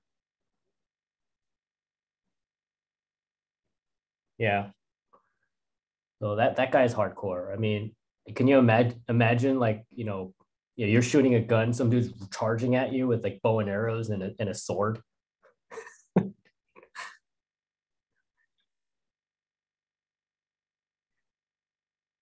I don't know. I don't think it would work because it's not like he did something honorable. It's just like he was angry at the Americans because we ended the war by dropping bombs and everything. And he's like, I forget what the quote was. He's like, it's like, oh, if it wasn't for the Americans or something, we could have just kept this war going strong for like a couple more years or whatever. He was having fun.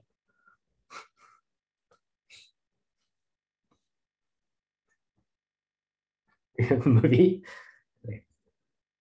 the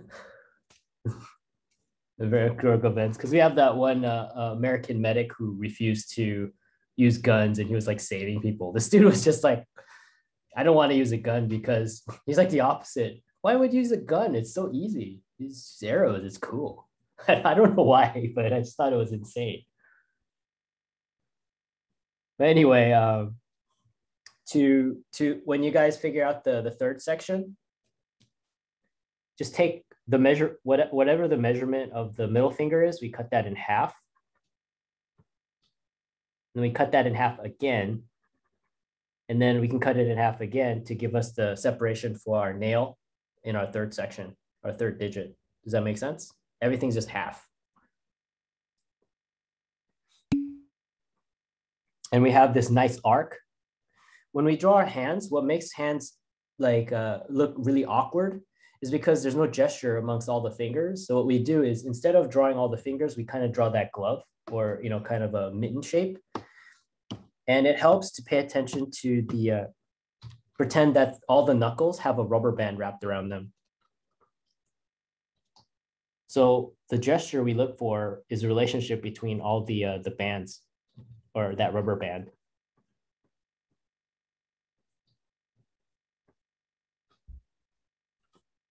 Does that make sense? That's one gesture to be looking for.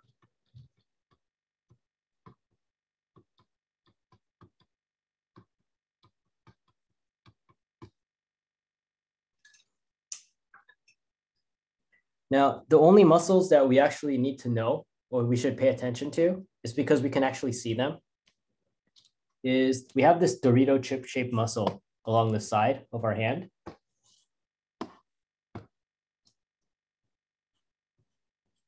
It's a different color. It attaches to the side of the index finger and attaches to the side of the first digit.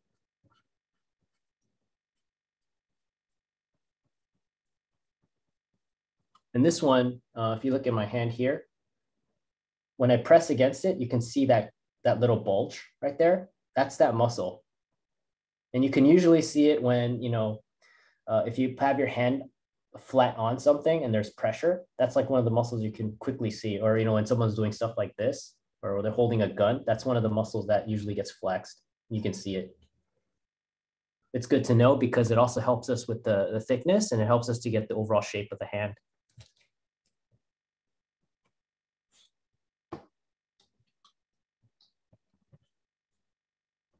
What's cool about the hand is it's mostly bone, especially at the top. And then we have another muscle. It's on the palm part of our hand. You can see it when I push down.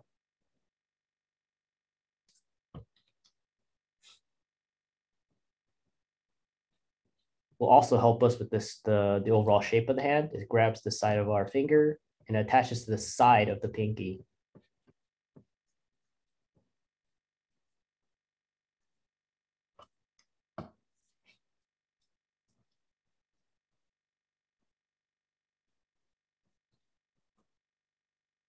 There's another muscle underneath that attaches from the palm.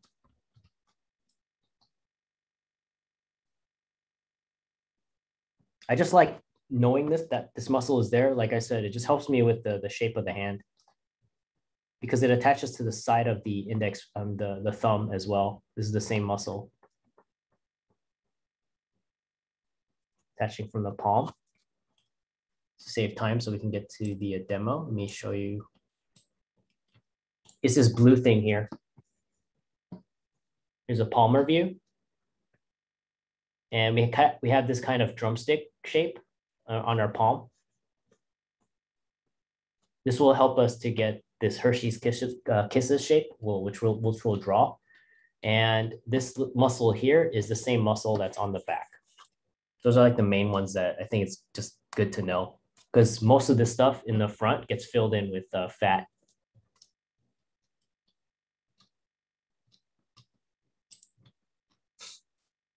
And randomly, if you guys want stronger grip, it's a good, if you do towel pull-ups, it'll help you to get stronger muscles in your palm.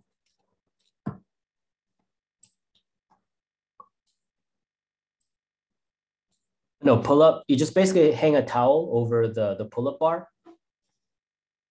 and you grab the towel and you do pull-ups with the towel, because you have to really grip the one kind of cheat or way to make it easier is just to wet the towel as well, so it's easier to grip.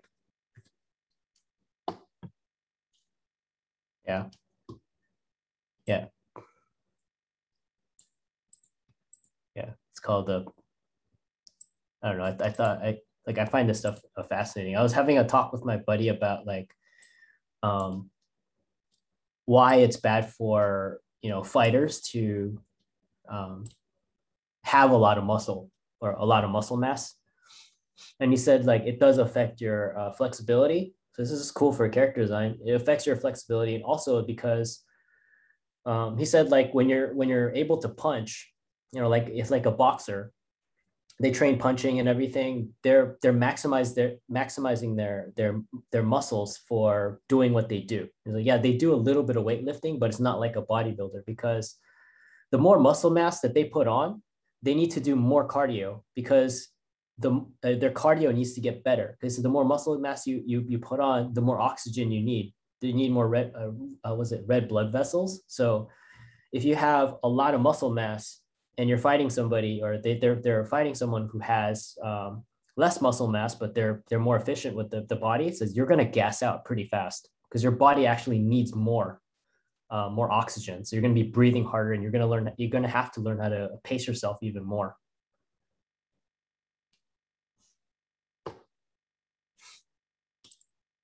I thought that was really cool. Yeah. So, you know, that's why the Hulk will probably gas out pretty fast.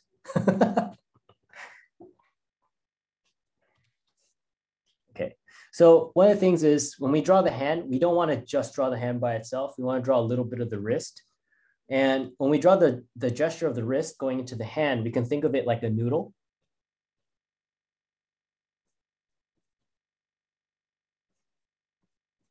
When we get the average width, what we're going to get is when we draw that noodle, the noodle represents our index finger, our middle finger, and our ring finger, because that's usually ends up being the average width of the wrist. So that's going to be our gesture. So let's say we have the finger slightly pointing up.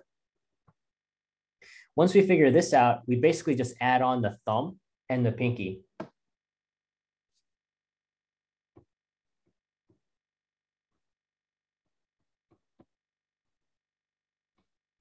There's the thumb, and there's the pinky. Well, probably in this view, we won't really see the pinky, but.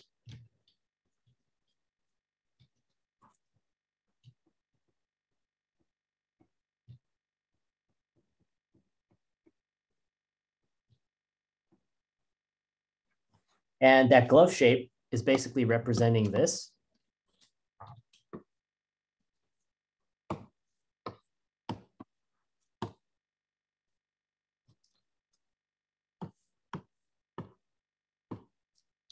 We have the palm of our hand.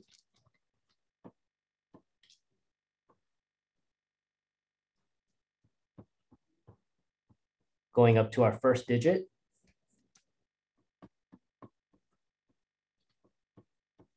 And it includes our knuckles. We're basically just sticking in a thumb and all our other fingers. That's our glove.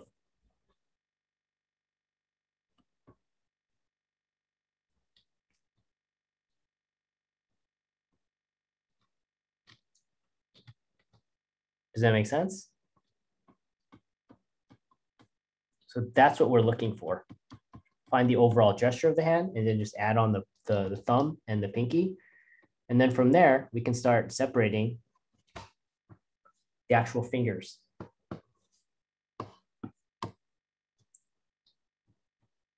Make sure I'm on the same layer. Okay, so here. So let's say the index finger is pointing up. We want the gesture between all the fingers.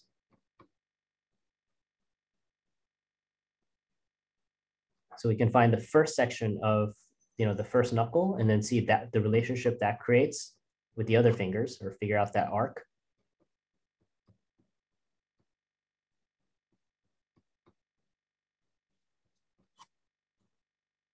And the cool thing about drawing hands this way is if we figure this out, we can easily start building form. Because we already know that this is a top plane.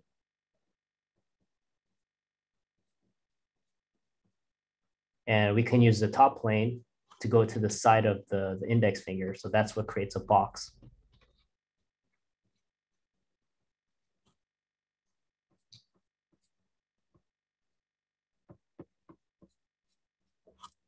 And we have the thumb inserting.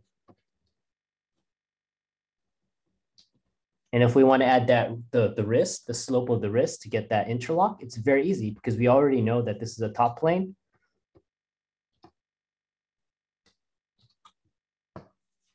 All we do is bump this out. Now we have the interlock.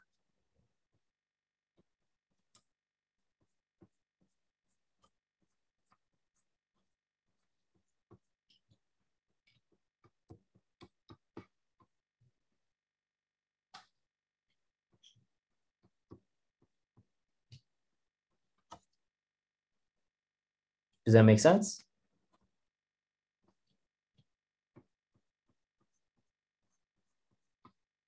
So here's another simplification for the hand, and we're going to be drawing the palmar view. Move this over.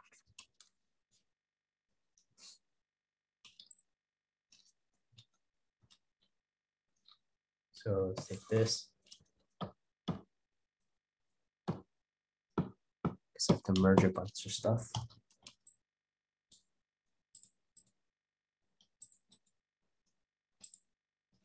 So we can move this over. We can fit more drawings.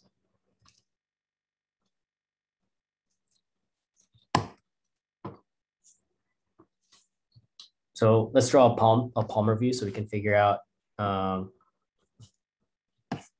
because there's different things that we need to consider from a palm view and a dorsal view. So first, we're going to treat it exactly the same.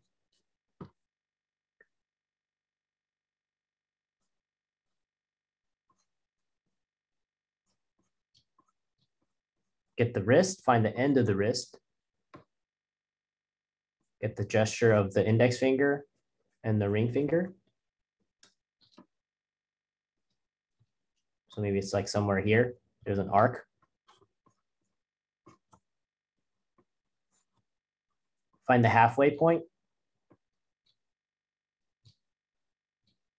Or find the middle knuckle. So we know like how long to make the middle finger. So it's maybe like somewhere here, they're the same length. And then we can add the index finger. We can add the pinky. So what we're going to do here, once we know where the middle finger is in a palm view, we're going to break this into thirds.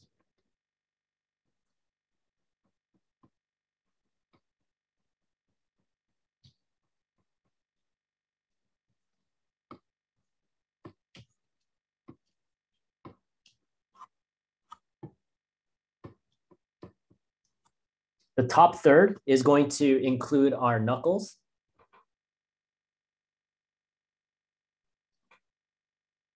And about halfway down, we're going to get an arc in the fingers. Your hands are not complete. Your hand, the knuckles are not straight. They're at an angle. We can add our pinky.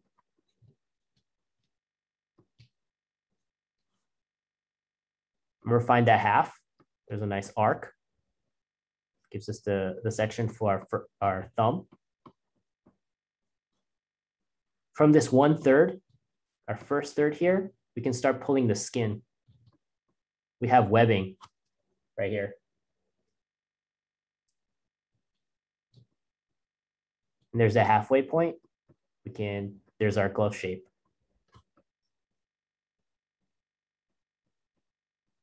Does that make sense?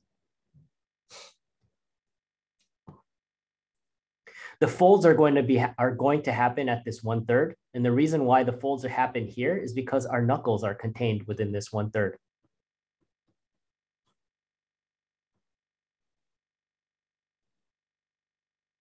And another thing we need to do is we need to add a little bit more because we have webbing.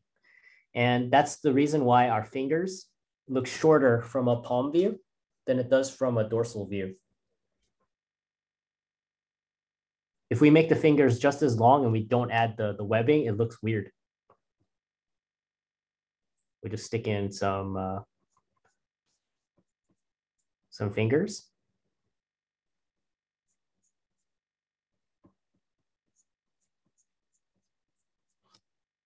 Stick in some French fries. It doesn't matter what your finger shapes are, as long as they taper a little bit and as long as they have some kind of gesture to them.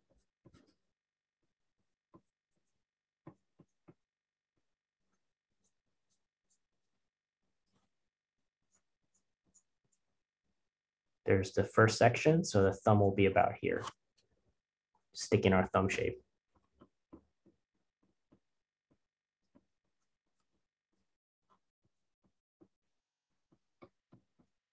Does that make sense?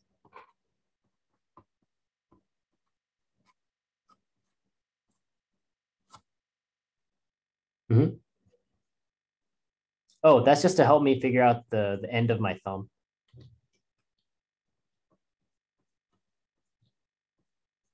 We'll have a little bit more leeway with the fingers because people have different finger types, and that's what we're gonna kind of talk about, like how to draw baby hands, and it's fun.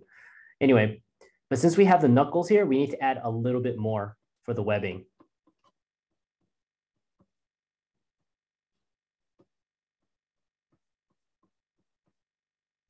We need to do the same thing when we draw a dorsal view. So from this 1/3 point, we can draw our Hershey's Kisses shape, or the kind of a brush shape.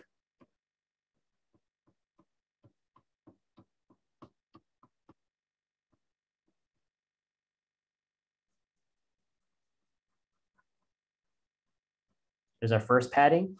And the next padding, wherever the pinky is, the inside of the pinky, there's a nice rhythm that cuts down and goes down the center like this for that fat pad. Let's color that black.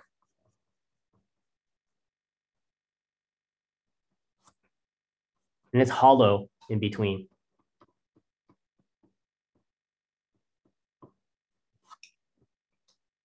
I should put that here.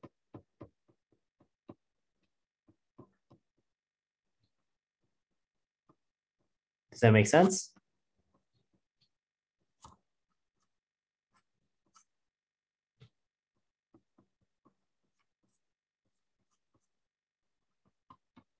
So like I said, we have that spacing in between our fingers. Make sure it's not a V. It's more like a tapering U.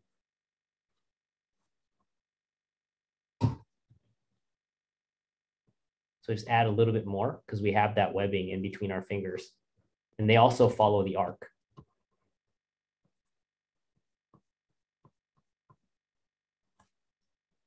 If we make it a V, it looks really weird.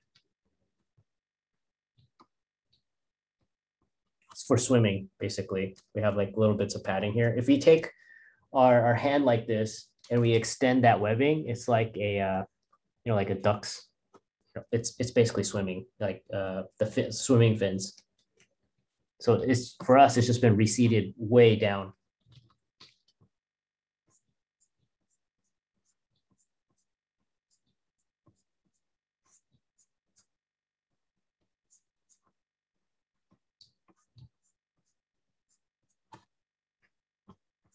The other thing that we need to keep in mind is that when you draw a finger,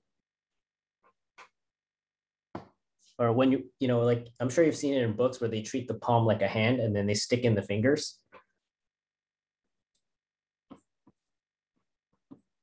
So here's the palm. Remember, the palm is curved. This is a top view.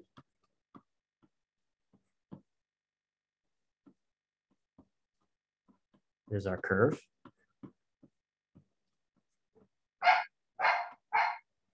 One thing that we need to be aware of is it's not literally a box. It doesn't come straight down like this. We have a little bit of a ramp.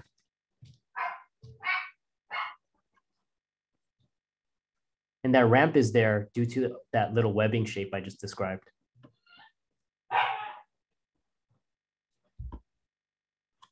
So when we stick in a finger here,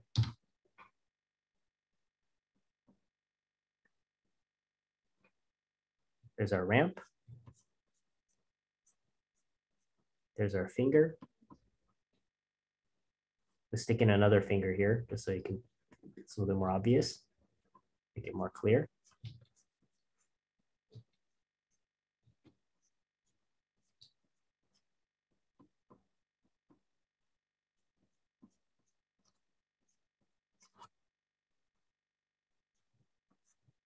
We get a top plane, slight angle, and then it goes into the finger. And it's because, like I said, it's because of that webbing.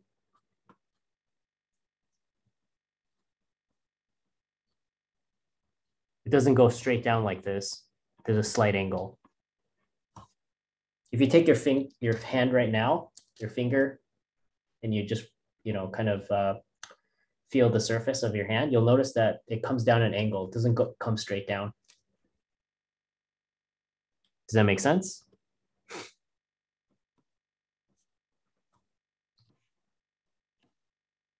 And it's important to know this because it'll help us when we start drawing the wrinkles of, when someone's making a fist like this. So here's our wrist. We have a stair step action going on. We have a transition point for our wrist. We have the palm. And like I said, the palm does not go down like this, like that angle.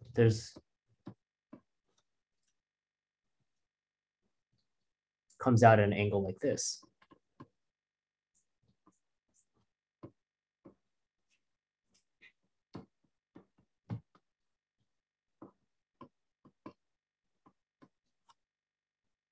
So when we make a fist, or when a finger start bending down, this bends the other way because the bend is happening from that point.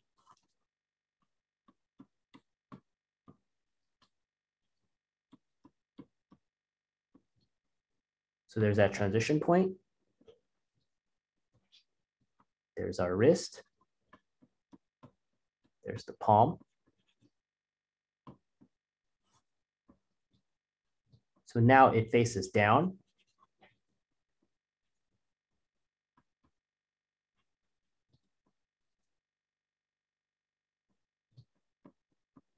Sorry, I didn't draw that. It's supposed to be like this. So let me draw the hand in a different color. Blue. So there's that angle change. That's what gives us all the first crease in our finger.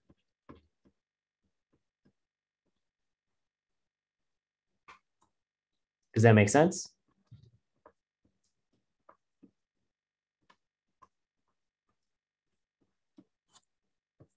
So it goes the opposite direction when we start bending it down 90 degrees.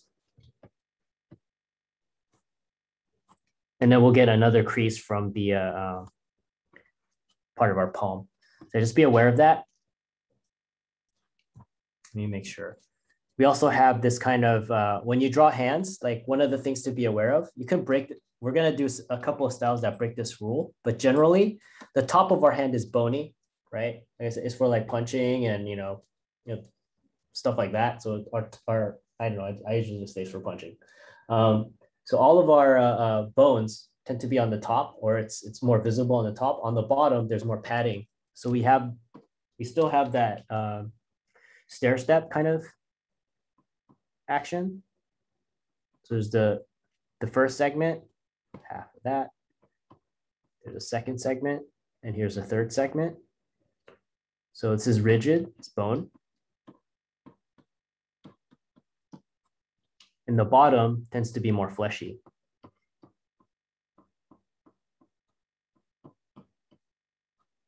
Because where we have our fat.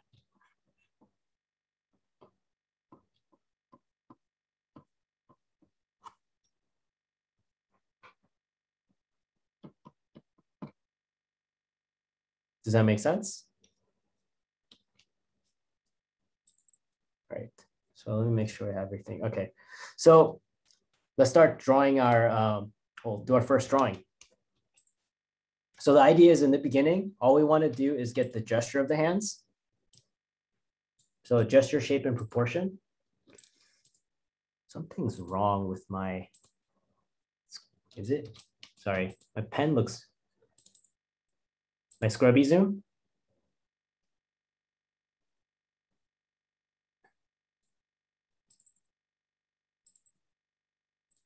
Yeah.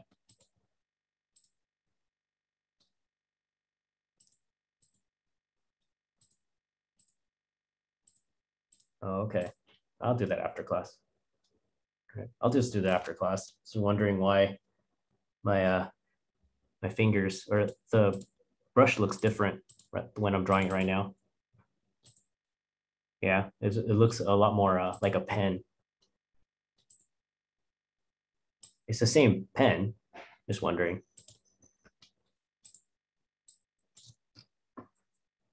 Yeah, whatever, I'll figure it out after class. Yeah, I'm sure it's like one little thing that got tweaked or something. Yeah, whatever. If I do that. Hold on. Sorry guys, try it real quick. Okay, does that. I'll turn it back on. Maybe that's it.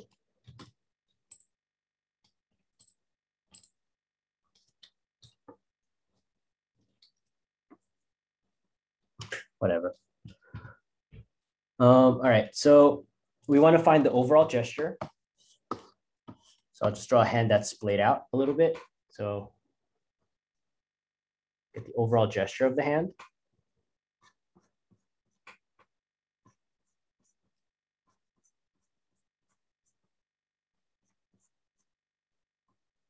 It's okay if you make the fingers a little bit long. You can always cut it, recede it back. Then we find the angle of the our wrist.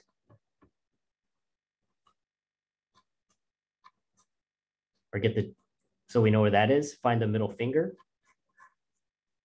So we can find the center.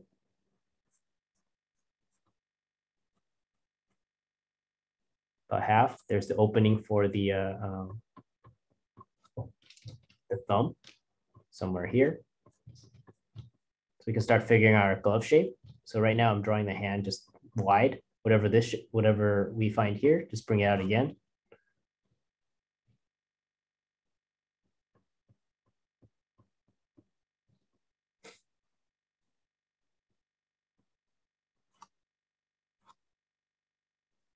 Get the gesture of figure out the shape of the hand. There's our arc. So a third.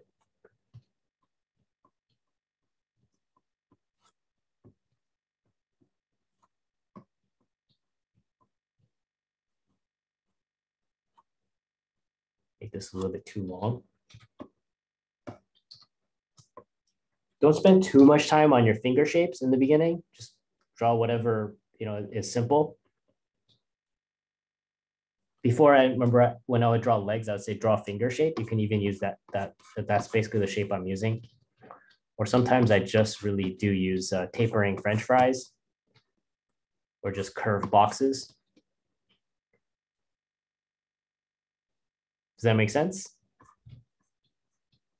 So I just want to make sure, because if the gesture shape and proportion, if the gesture and the shapes are connecting properly, it doesn't matter. Like I said, it doesn't matter what my finger shapes are. It should already start to look good, or it should already relate. There's my wrist. I can find the top plane here. Don't forget to draw a little bit of the wrist so that we can always we keep in mind how the hand relates to the whole. It's very easy to draw like one finger. It's hard to draw it's harder to draw the fingers relating together. That's like the thing that we need to concentrate on in the beginning. Like parts are easy to draw, and we can start separating out the fingers. I think a lot of like people who have trouble drawing hands or they're intimidated by hands, this is where they struggle, where they'll spend a lot of time on one finger. Add that webbing. Here's the index finger.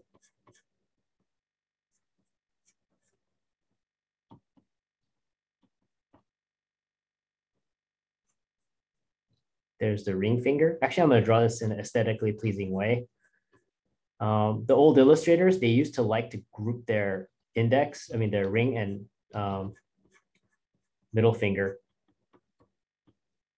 because it gave them a better silhouette.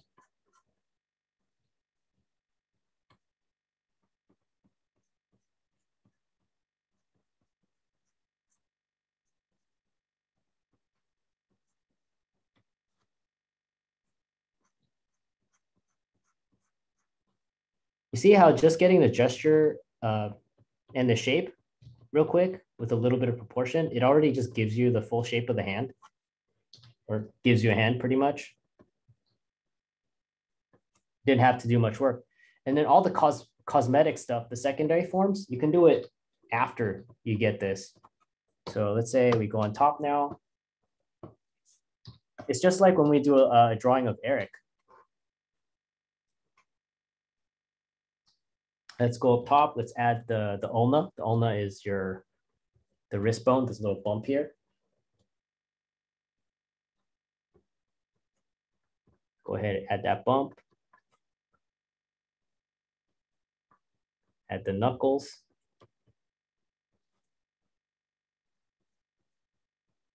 Maybe you can add a little bit of a bump for the like fat, or maybe this person has a little bit of their tendon showing through. Fingers, bump for the fingers. Here's the nail. You can think about the overlap.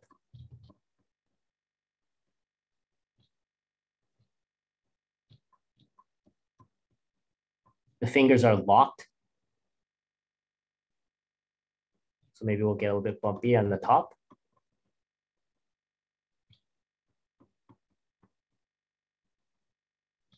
Get our spacing for the fingers.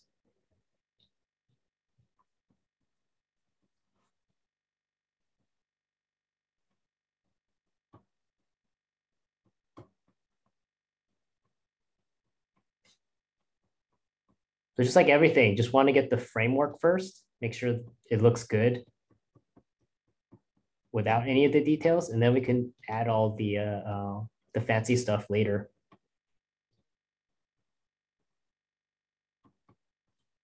Because that way, even if we don't render or we don't add any of the details, it already looks good. There's a middle knuckle.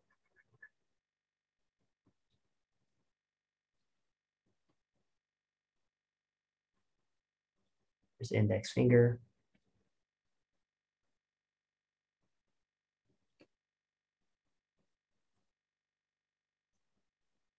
some wrinkles, some wrinkles.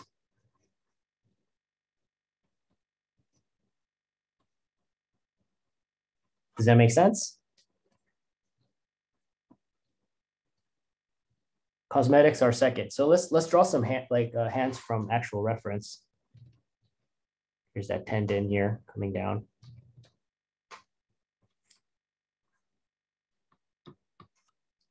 Okay.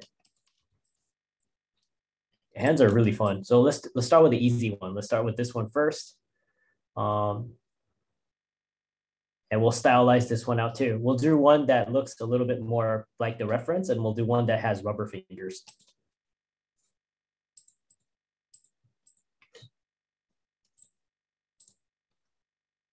So once again, first, just get the overall gesture of that hand. Don't focus too much. Like I said, don't focus on all the bumps of the hands yet.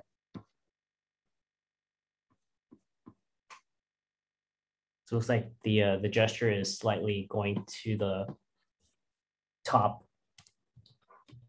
I don't know, it's kind of facing up. Let's get the overall gesture.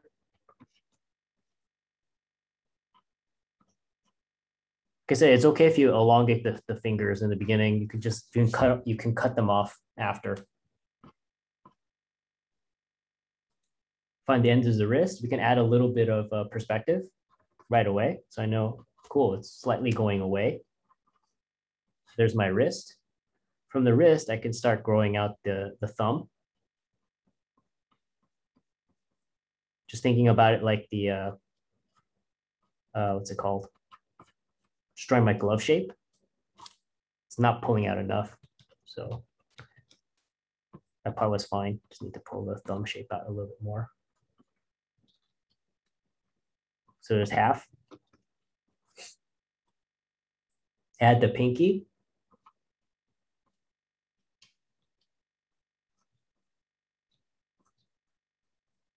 So looks like this is one segment. I'll just draw that arc.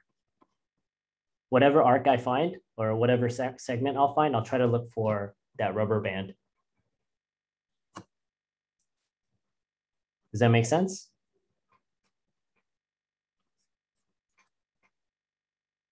Find the center so I can get the roughly about where the middle knuckle is going to be, or I know where the middle is.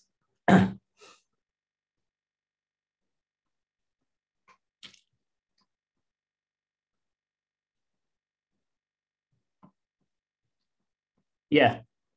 Well, just looking, just pretending that there's a rubber band wrapped around. So anytime the hand does something, we just look for the relationship created by that rubber band. Right now, I can already tell my finger's a little bit too long. It's all right. I can change it later. I just need a shape to work with first. Like I said, spend more time on that lay-in. Here's my index finger. About a third, it goes into the thumb.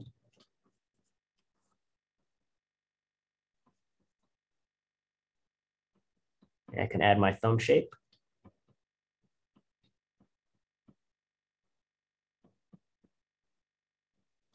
See, I'm not drawing a very specific, like I'm not looking at all the angles of the thumbs just yet. I don't care.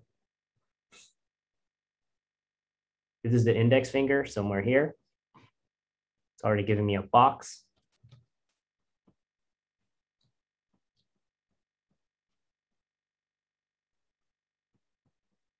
Just use very simple shapes for your fingers. You can see I'm just using like tapering boxes or tapering like a tapering katana. Add the webbing.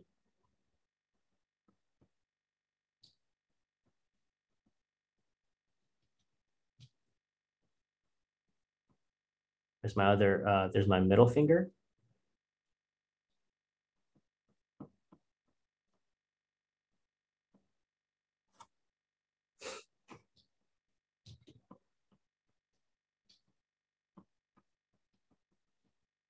I think after this one, I'll do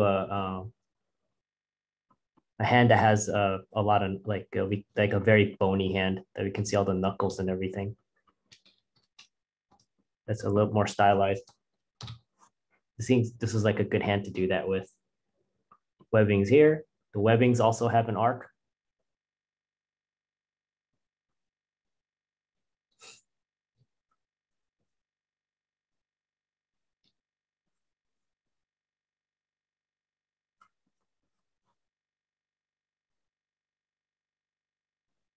Get the gesture of the pinky.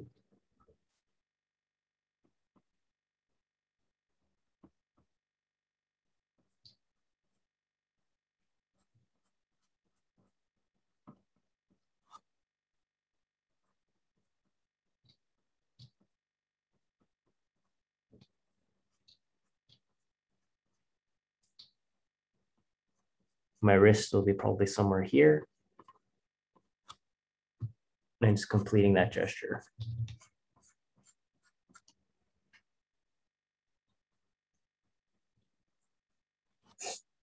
Does that make sense?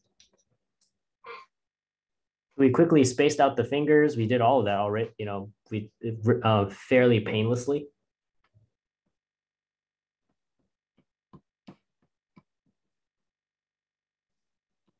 I really want to get that little bit of fat right there in the hand.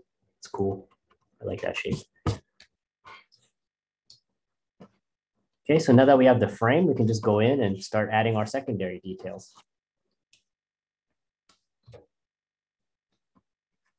We'll do in black. Does that make sense? Let's add our secondary details. Here's a section of my thumb.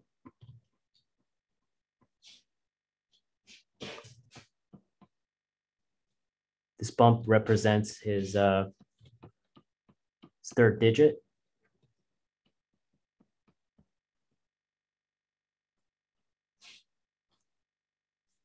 There's a little bit of skin fold.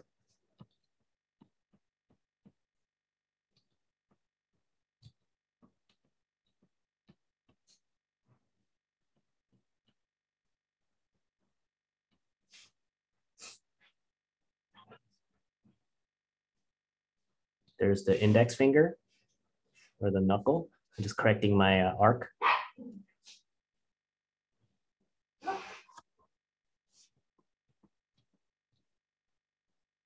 Skin fold is my U shape. There's my first kind of bend, or the knuckle.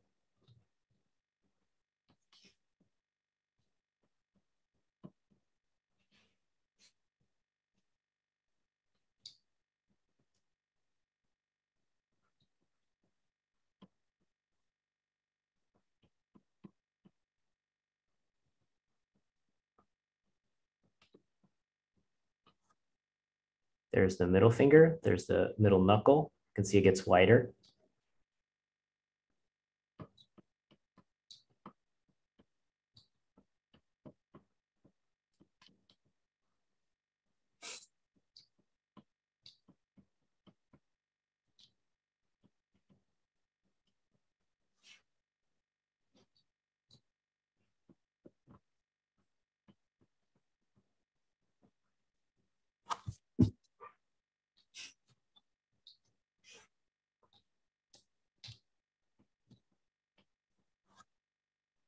There's the webbing.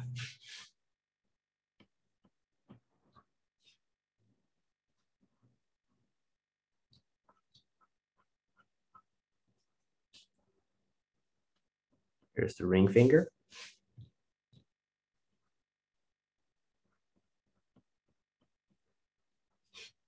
We'll also do a rubber finger version of this. I don't know, they're both fun. Webbing on the other side. I think it's good. It'll be fun for you to see the more cartoonier hands, because you'll see that if we it really proves that, or it showed me that the whole gesture shape and proportion thing was a lot more important than getting the exact shape of the fingers and all that. So once we get all the fingers relating, like I said, it doesn't matter what the shapes are.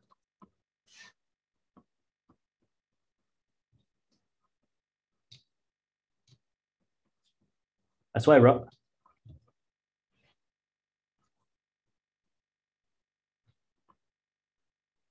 yeah, like that's why I really like rubber fingers.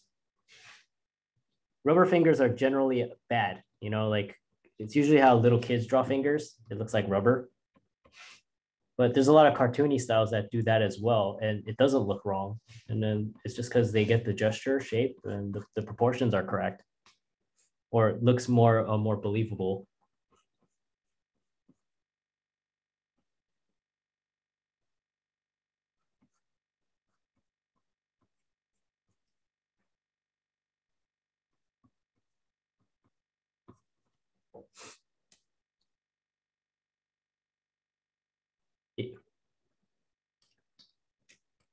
Yeah,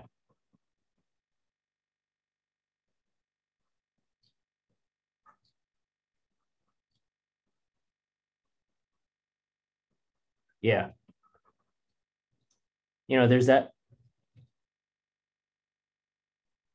No, it makes sense. It's like there's a story about a guy who got hired to fix a ship, and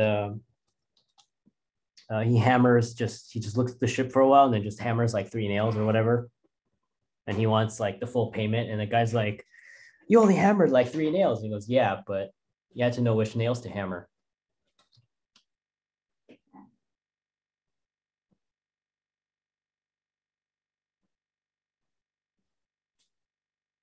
It's all right. Um, it happens.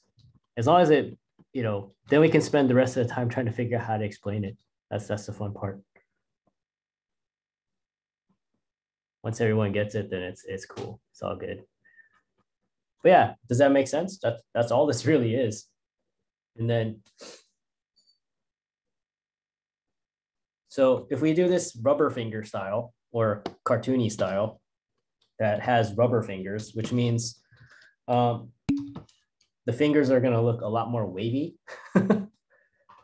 or a little bit more wavy within reason. It's not going to be like, I don't know. So one of the things I like to do in a cartoony style, unless I'm drawing somebody with very big forearms or, like stubby fingers, is I generally like to thin out the wrist a little bit. Number one, it's because it's more aesthetically pleasing, at least to me. And second, it's easy it makes it easier for people to separate the wrist and the hand just by making the wrist a little bit thinner. So I'll work on top of this. Let's draw some rubber fingers.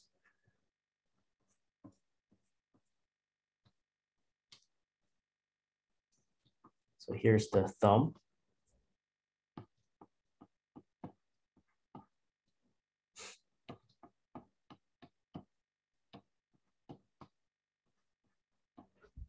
We can use the nails to our advantage. Nails are awesome because they can describe the top of uh, like a plane. So if you're drawing like somebody, just think of somebody with a helmet on and you're just drawing the visor.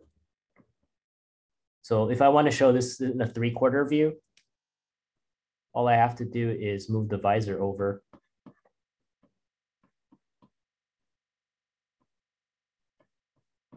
Yeah, so that's what I'll use it for. So if you guys notice the thumb doesn't face the same direction as your fingers. It faces off at a different angle. And that's where the nail comes in really handy. There you go. There's a nail.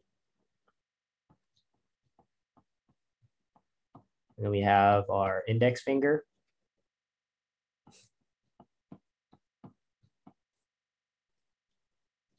Actually, no, let's not even do that. Let's just keep it flat like this.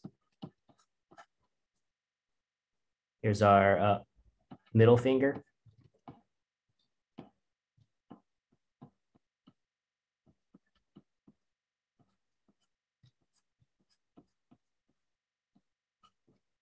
We can use the nails again. Here's the ring finger. has to bend with the knuckles, right? You can't just have it randomly bend. So the knuckle is somewhere here. All right, so there's the bend.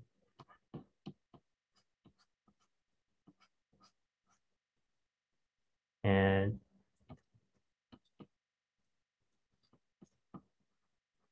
nail slightly facing away. And then we have the pinkies.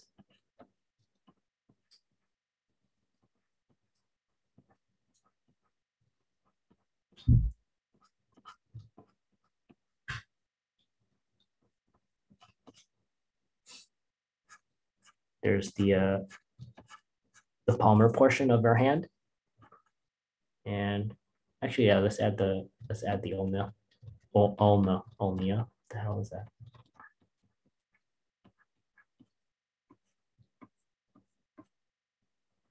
No, I don't want to have it there. I think it's better smoother. Just have a bottleneck. There's your hand.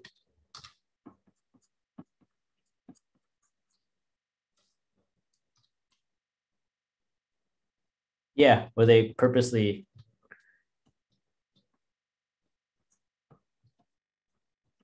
Yeah, you can literally make the fingers. Here's a quick stylized finger. It's the same idea. Boxy at the top, right? And then let's say you have a hard time. So there's your finger. It's like these discs. There's the nail.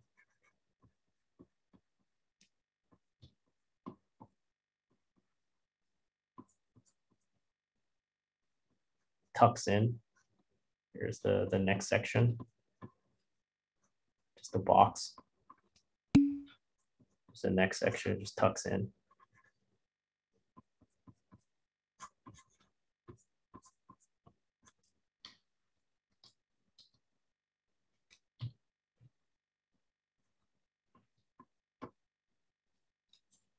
Every time I gotta go over here. Yeah. Now let's draw a bony finger, and then we'll do a few more, and I'll draw baby hands. The next one I'll do just kind of a regular, a more Illustrator kind of hand where we're gonna add I'll add a tone, and then the one after that I'll just turn into baby fingers. Baby fingers are pretty easy. If you guys know how to draw bubbles, so that's all it really is. And sausages. Because babies don't, really have like bony areas yet. Yeah. I think they don't even have kneecaps. I think kneecaps develop. I got to look into that, but I remember reading that somewhere.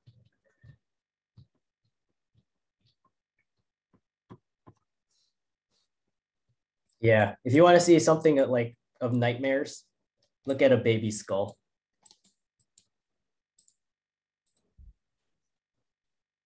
Yeah, because the teeth haven't grown out. Yeah, it is nasty. Like, what the hell, dude? Oh, it's so cute. Have you seen their teeth? So let's turn this into kind of like a really bony hand. I think I need to move up this knuckle. I think this is where I keep moving it up. It should be like here somewhere. The middle knuckle should be here. Okay, I'm just doing this because I'm going to be making the fingers really bony. And I'm just going to be using circles for the knuckle areas. I technically don't really need to look at the reference anymore.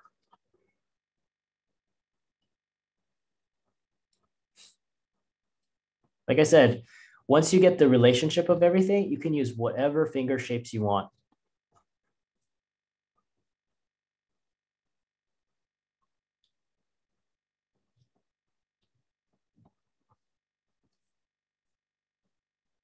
I'll give them an ulna as well. Go on top.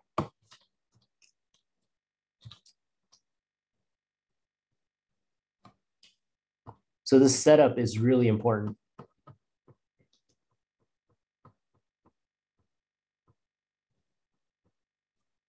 So we have that first section here.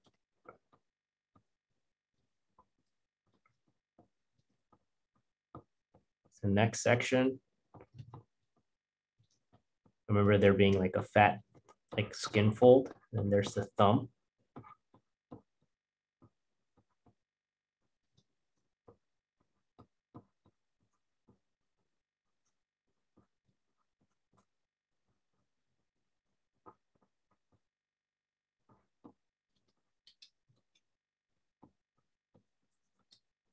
Oh, you know what? I think I know why.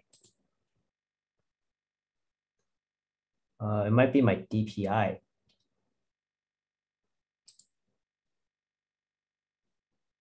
Damn it, it's not.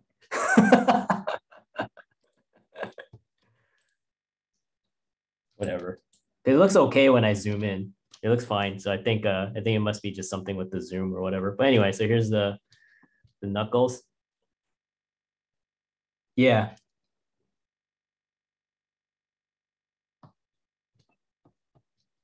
Okay, cool. Just restarting it. I'll just restart. Just restart. So the middle knuckle is pretty big. And then since we have, let's say we want to show off some skin folds,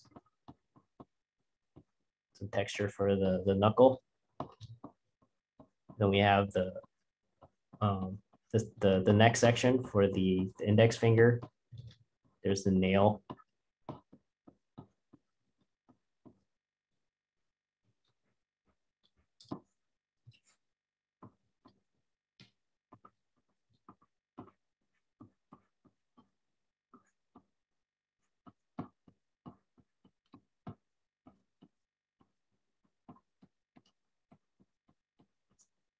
We have the middle finger. Usually our fingers will get a little bit thicker where the bones are.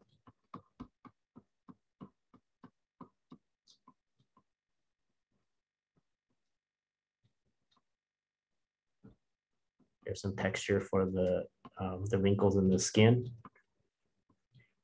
Get our overlap.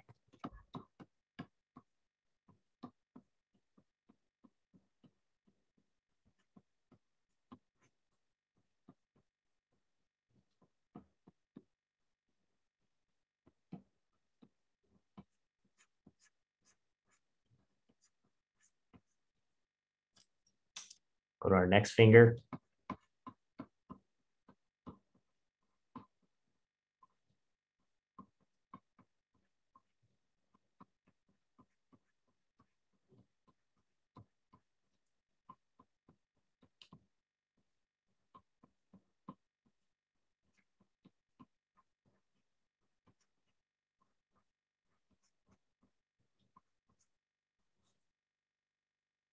Go into our pinky.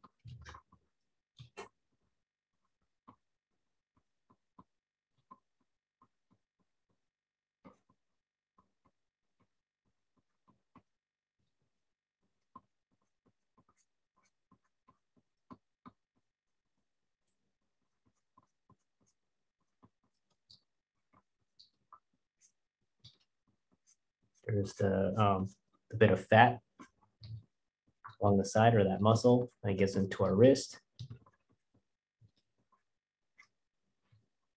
There's the ulna.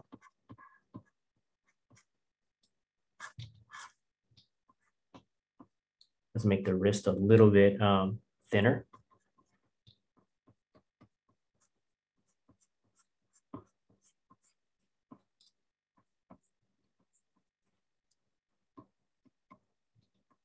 Add a little bit of anatomy. Basically, to me, anatomy is just construction.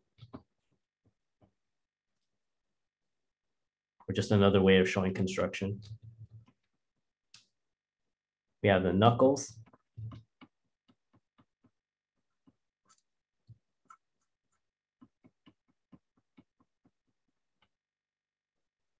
So knuckles on this finger.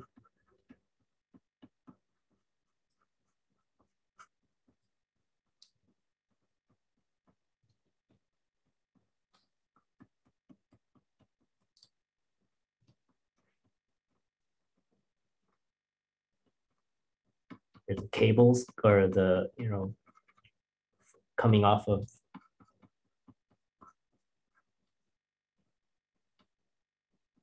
Go ahead. Are you saying something? Oh, did you say something? The tendons, yes.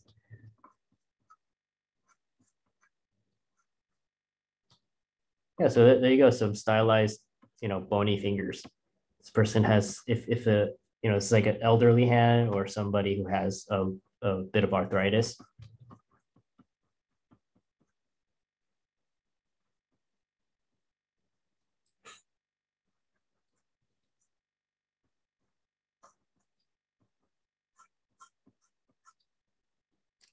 So there's some real quick ways. You have 3 different types of hands. Even this, I could the cartoony one, I'll probably play with it a little bit more.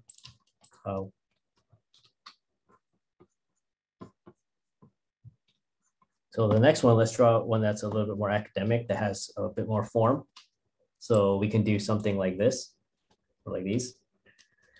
So very quick, this is the main idea. And I'll put these in the same folder for demos. But like, this is a cartoony hand, but the basic idea is this.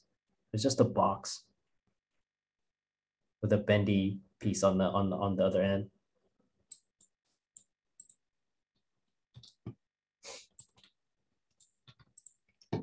So which hand should we draw? Let's draw this one. Yeah, this is from Wednesday. This is from Monday.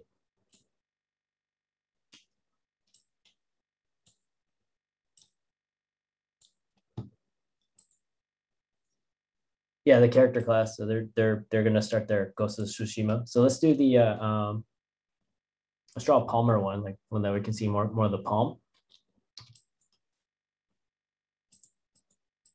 It's a good idea to pay attention to, if we have time, I'll try to draw this one too. If somebody's gripping something, we need to pay attention to the hand shape even more. One thing we don't want is, we don't want swords and stuff that we're holding to look like they're just growing out of the hand. We want the hands to actually wrap around. Does that make sense? That's why it helps to do research. And also, if you guys ever draw a fist, here's a cartoony one, to make it easy. Do not draw fists that look like a comb. Your knuckles, they don't do this unless it's like a stylistic choice and you're consciously making that decision to draw a fist like this. It doesn't look like a comb.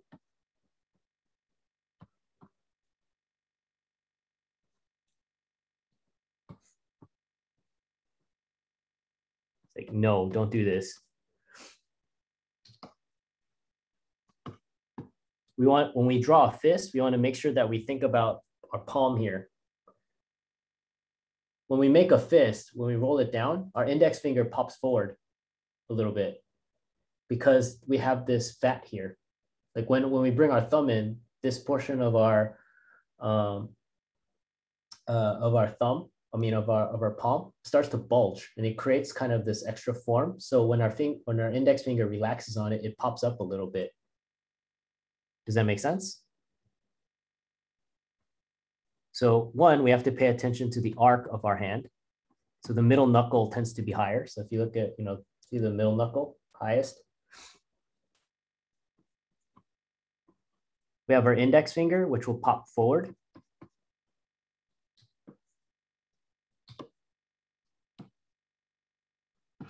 Let's put it here. Yeah, it'll fit there. And it will come forward like this. And your other knuckles will start to face down.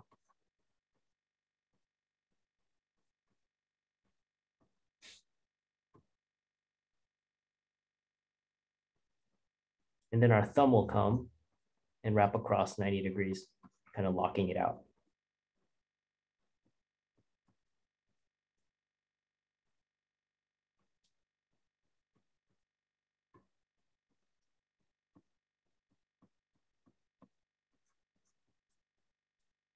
Does that make sense? And if you ever draw hands wrapping across something, if you're drawing it out of your head, first of all, I kind of recommend you do research when you draw someone gripping something. just so you build that library of hands grabbing stuff. And also you can even give hands character. If someone's grabbing a sword, they don't always have to be just holding it like this. They can hold it like that. They can hold it with a finger up like this. Maybe they're holding it a little bit loose. There's many different ways of holding a blade or an object. So it's just another opportunity for us to kind of give more character to a drawing or to a character.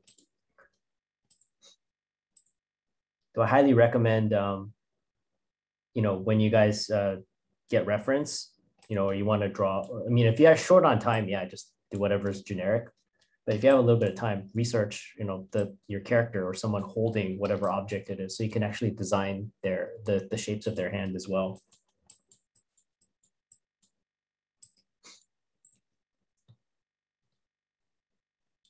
So let's draw this hand that's holding the staff here.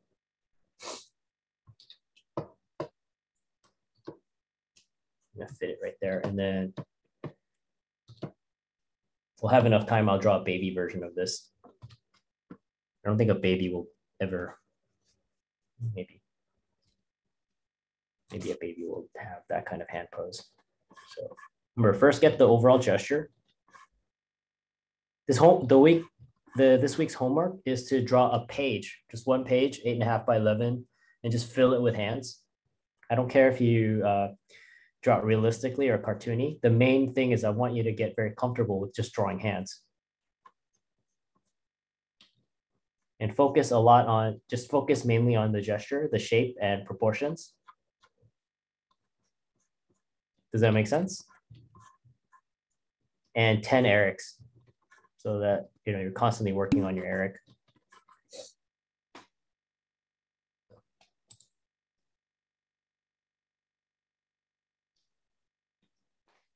Just focus on 1 and 2.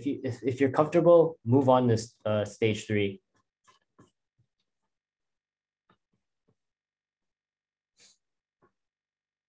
Find the center. I can already see I can figure out the box plane of my hand.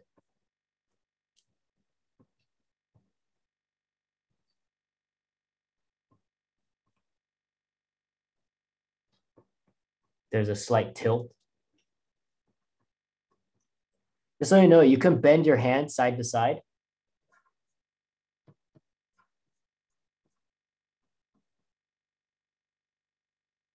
This is down here.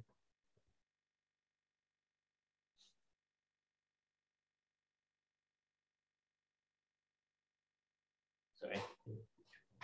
There's a bug down here.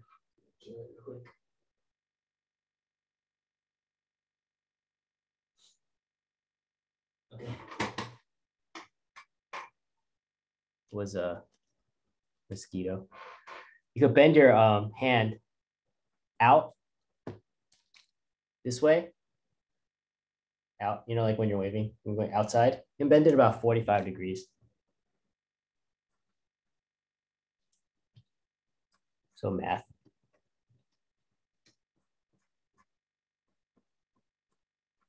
$45, a little bit less, so it's like this, about 40 degrees.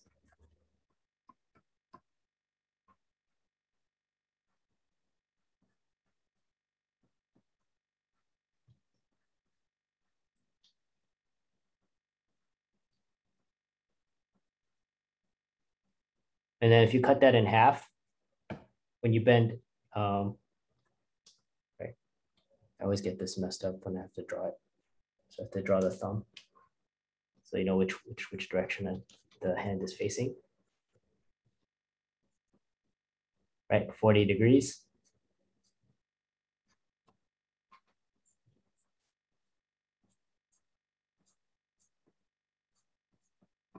Does that make sense? And you can bend it the other way, about 20 degrees, bend in. Draw that black. In terms of up and down motion, you can bend it up about 45 degrees comfortably, and you need force to bend it about 90 degrees. Down is about the same. It's usually about 45 to about 40. It's just it's roughly about the same. If you need to get it more to 90, you have to force it, or someone needs to push down on it.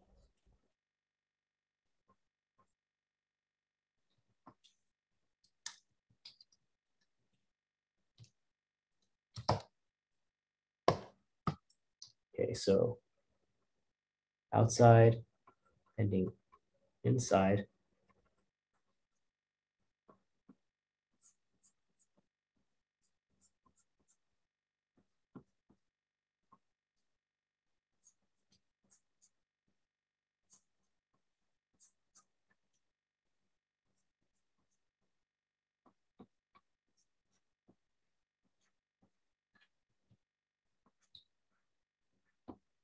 About 20 degrees.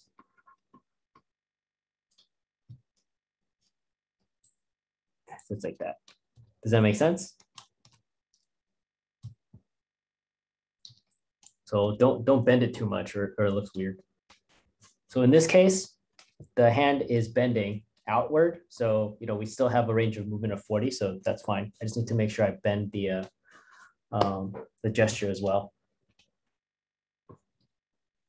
That's why we have that little midsection in our wrist. We just add a little bit before we get into the wrist. So here's the hand. H. We have a little bit of arm and then just our wrist. We have a little bit of wiggle room here, our transition point. Does that make sense? So there's the box of my hand.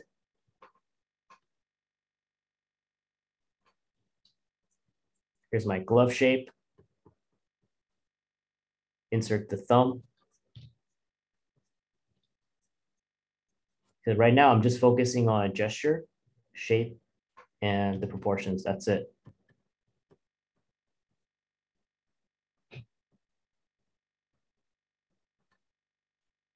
Here's my index finger.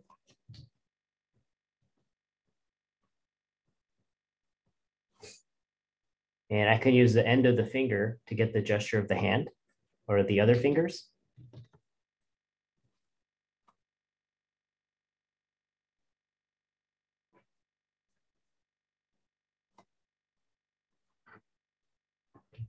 Here's my box.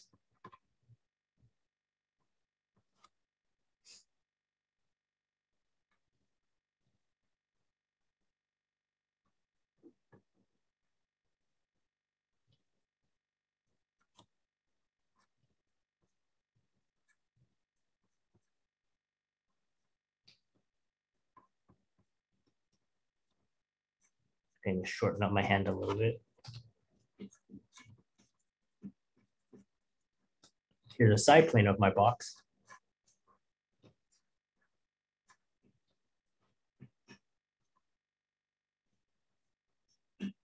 Here's that rhythm that goes to the pinky. All the wrinkles here, they're just going to help me describe the corner of my box. Does that make sense? That's what I'm going to use it for.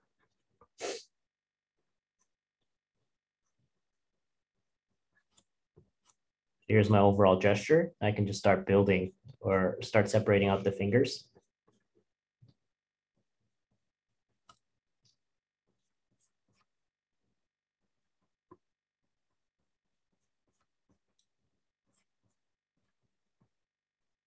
I'm going to draw a little bit of that stick.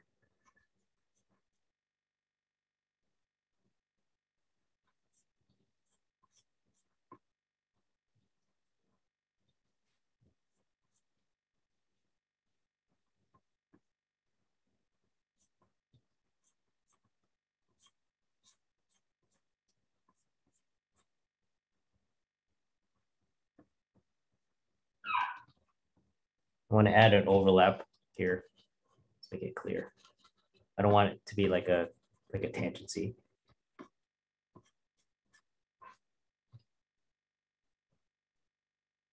Stick going up.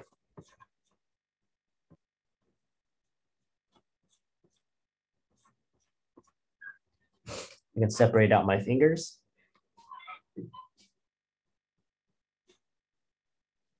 It's my first section. Then I look for the second section as well, because I want that gesture.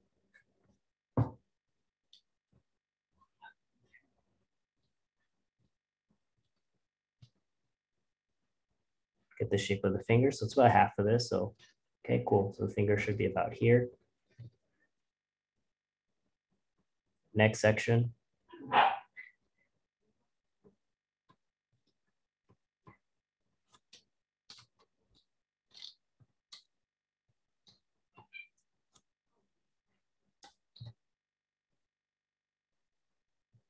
It's inserting into the knuckle.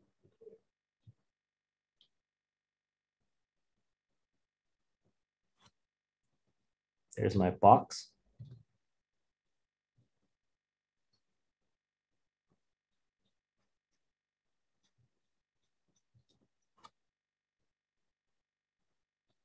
This is kind of interesting because the fingers are being kind of bent a little bit.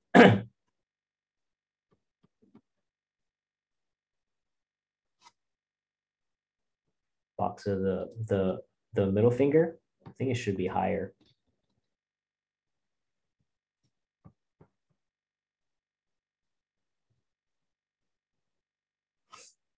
When fingers are grouped like this, pay attention to the overlaps,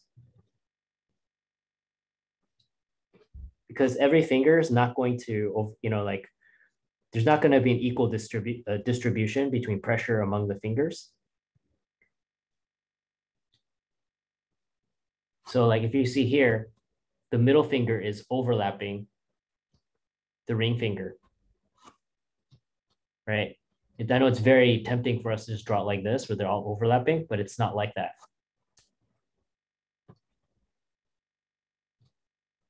Does that make sense? It makes the hand feel a lot more natural. We're able to capture things like that. All right, so here, looks like I need to move some stuff, shift some stuff over. It's not a big deal.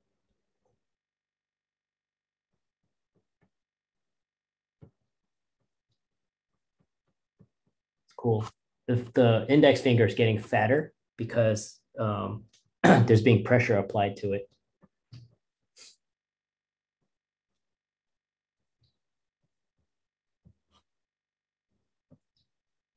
Here's the stick.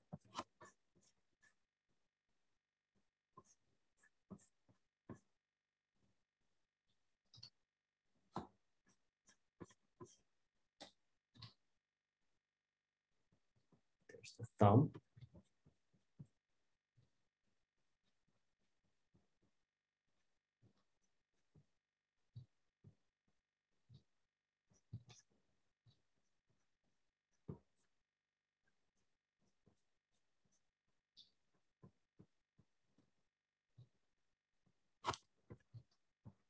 There's a wrist. And here's the cables.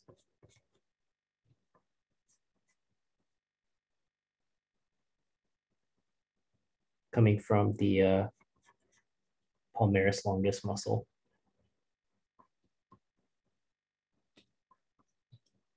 Box. So now all I'm going to do is I'm going to go in and refine the fingers and give it that more academic Dean Cornwell or whatever type of look.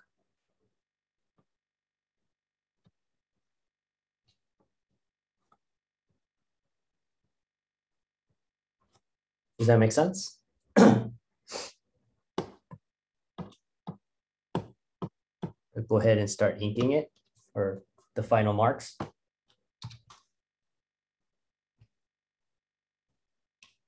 So this corner, there's being pressure applied. So I'll make it a little bit darker.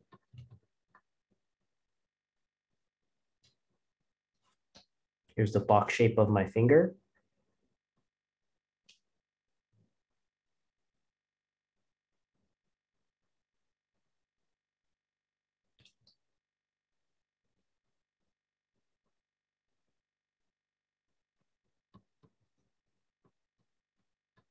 Here's the nail and the finger shape, my front plane. Here's some wrinkles to show the side of my box.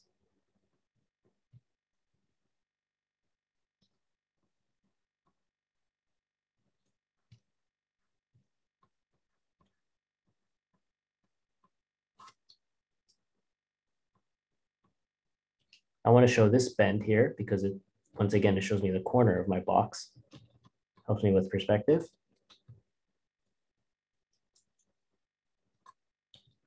There's a side plane.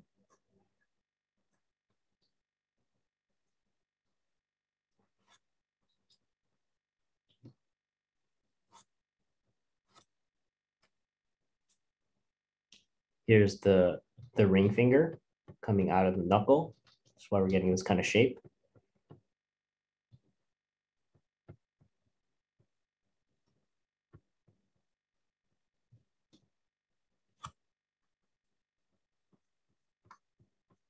The fat here is being pushed out.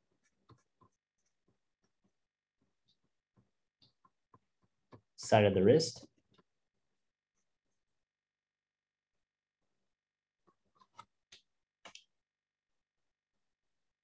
We're getting compression from the middle finger. That's where we get kind of an S curve here.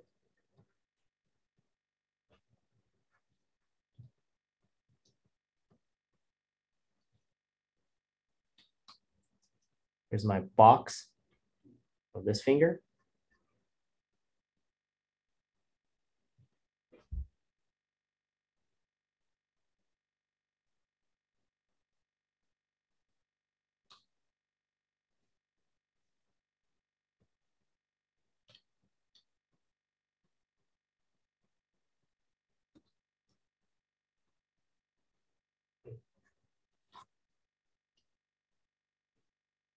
We have the middle finger cutting over.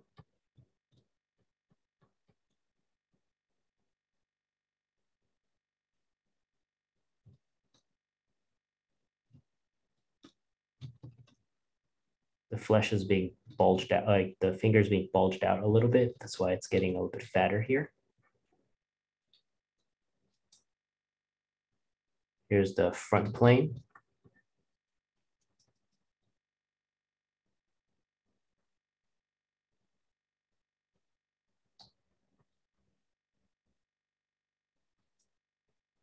Down plane for the nail.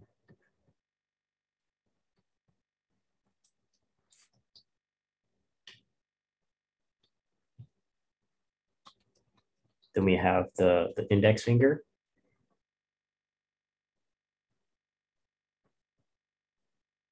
It's bulging because of it's gripping something. So the sides are getting the soft tissue or the soft part of our finger is getting bulged out.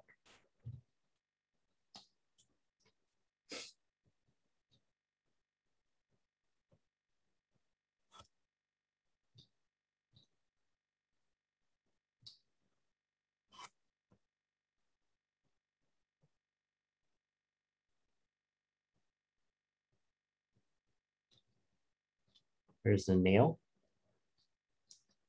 It's our front plane.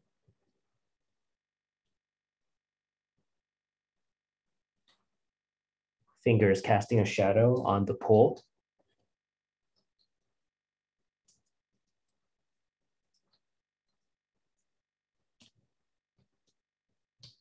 A nice soft edge or form shadow.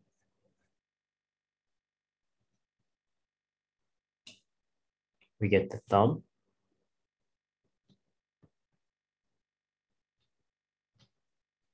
The nail is helping me describe the perspective of that thumb.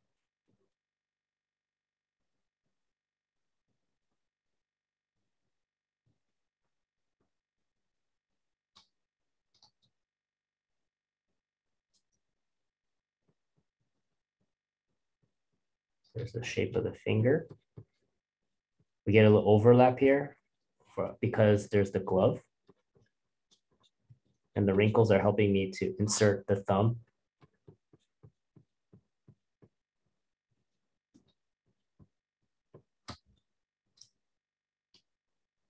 Get the wrist.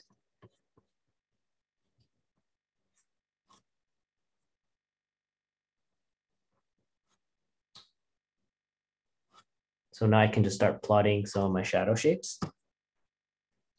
I blocked in all of my form.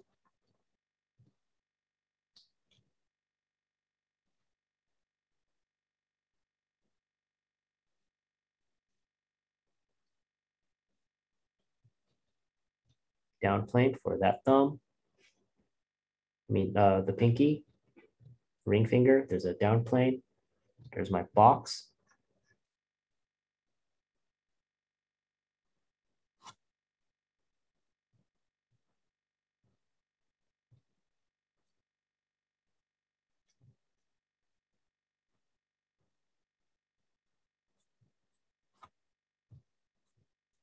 Side plane of this is, some bounce light where the palm is turning, or my hand is turning.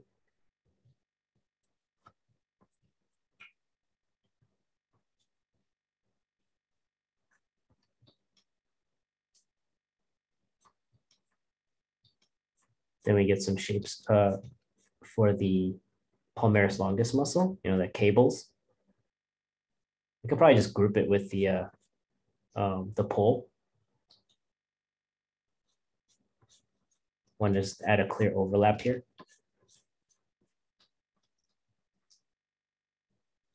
Side plane of that pull. And add a little bit of a separation here for the pull in the hand. And then I just fill in the dark pattern.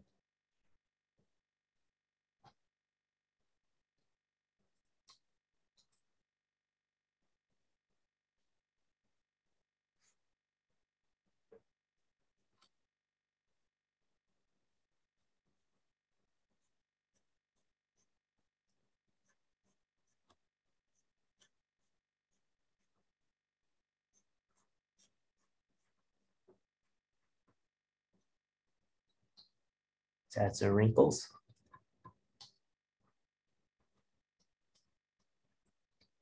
Does that make sense?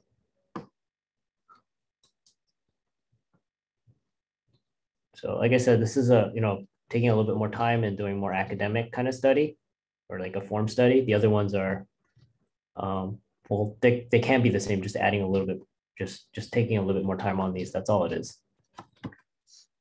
So there's that hand. If we turn this into a baby hand,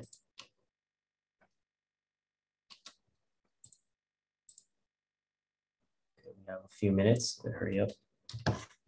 Basically, you want to make everything a little bit stubby, and you want to use a lot of bubbles.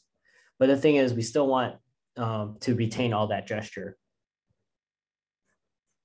We don't want to lose that. So still kind of start off with a similar gesture.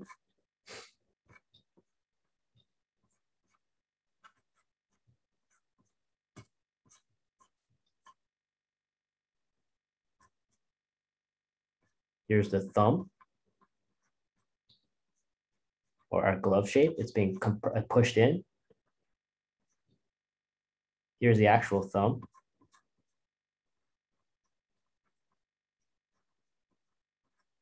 For baby hands, I usually just use I literally just draw bubbles. And then I give one, I kind of follow that same rule of make one side a little bit more straighter, the other side rounder.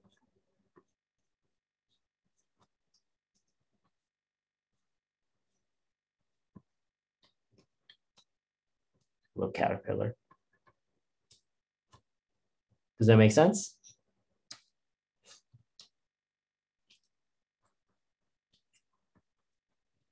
Here's the fingers.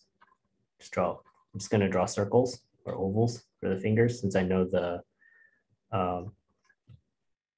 overall gesture.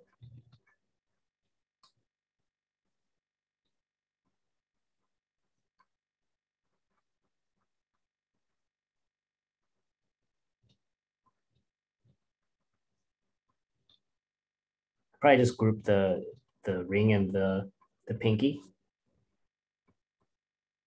They don't really have knuckles, so I'll just round off the corner. Still thinking about a box.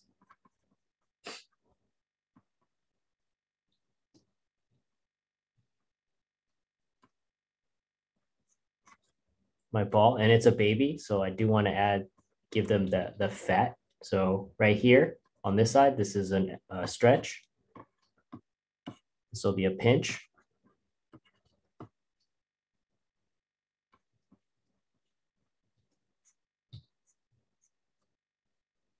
So I'll add a little bit of a circle like a oval form. There's my pinch, where it goes into the rest of the arm.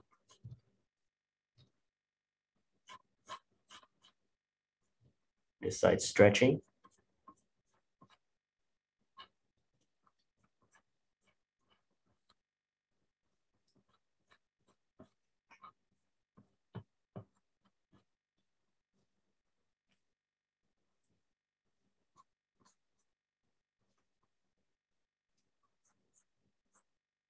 Should probably bring this even higher.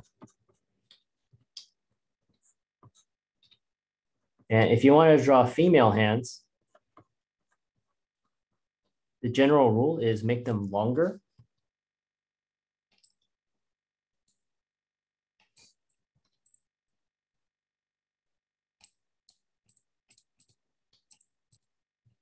And if you can, try to get rid of any bony quality that the hand has. So we generally want to break the fingers into 2 sections instead of 3.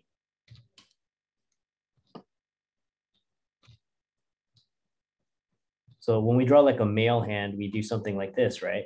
Or even if the hand is straight, but the fingers are straightened out, where it's a lot more boxier.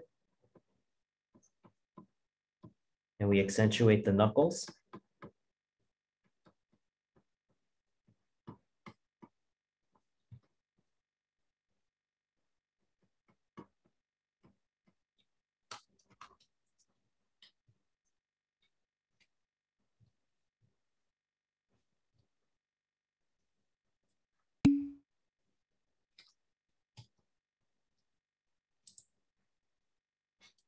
Yeah. But when you draw female fingers, I want you guys to know this because I don't want you drawing a female character and then giving them hands like this, unless you're drawing like an old lady. You know, I'm drawing, say you draw this very beautiful, elegant looking female character, and then you give them hands like this, or hands like this, or hands like this, and fingers like it doesn't match. So generally, when we draw female characters, if they're delicate, we want to get rid of 1, 2, 3, just make it 2. In some cases, we don't even add a bump. We can just make it 1. Make the finger longer.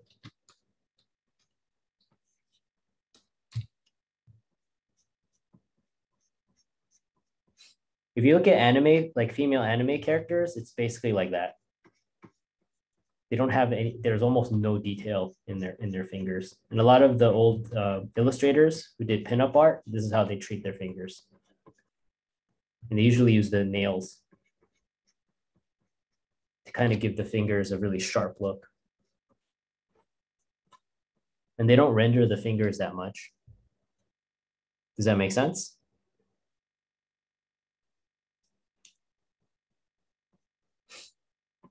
It looks weird when,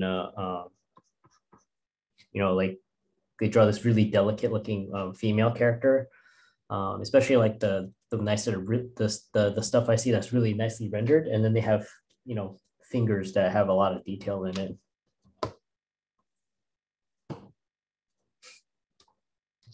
So going back to the baby, let's just finish this hand off.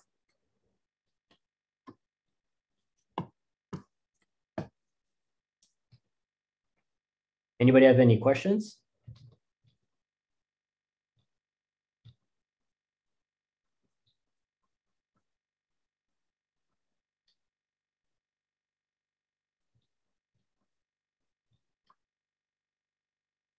All right. So remember, I don't care if you don't draw the hands realistically. I just want you to get in the habit of just, have fun drawing hands so you get used to drawing hands.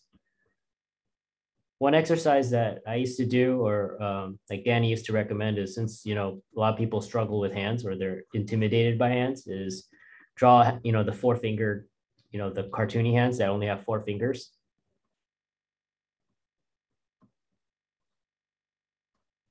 Just to get us like, in the, well, so the hands are not so intimidating and just to get in the habit of drawing hands.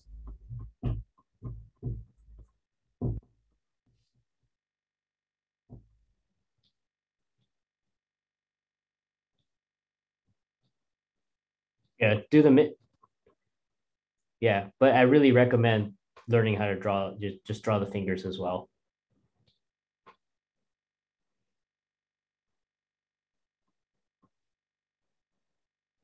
Yeah.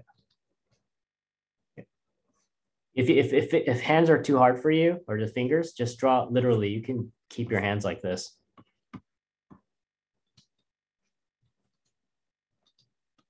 So for example, let's say you're drawing a hand like this. And you're intimidated by drawing all the fingers, or especially when the hands are splayed out. Find your wrist shape. So this is just a box. The overall gesture.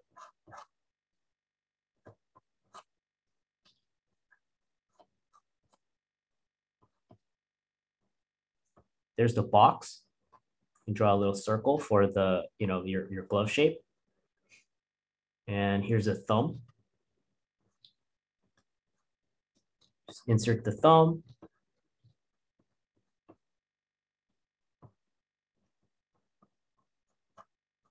Kind of like a spoon. Draw the nail so you can easily describe the perspective. And then when you get to the fingers, you want to separate them. Here's the index finger.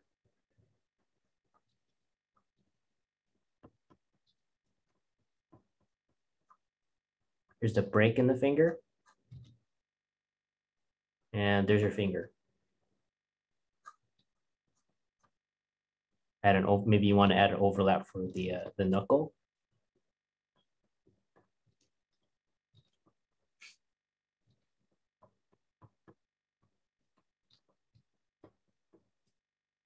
Here's the next thumb, the index, your middle finger. There's the middle finger. And you can't really see the knuckle for the ring finger.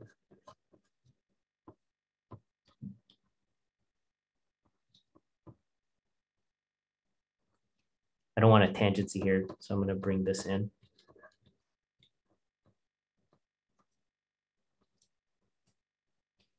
Need some kind of transition shape here for the wrist.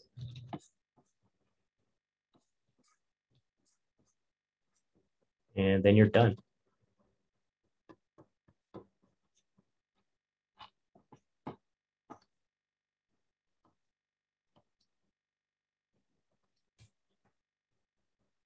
And even this is too complex, this detail.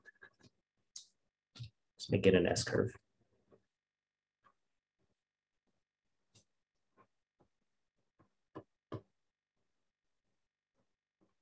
All right, guys. So I'll see you guys next week. Next week, we'll go over the final week, we go over a two-tone system.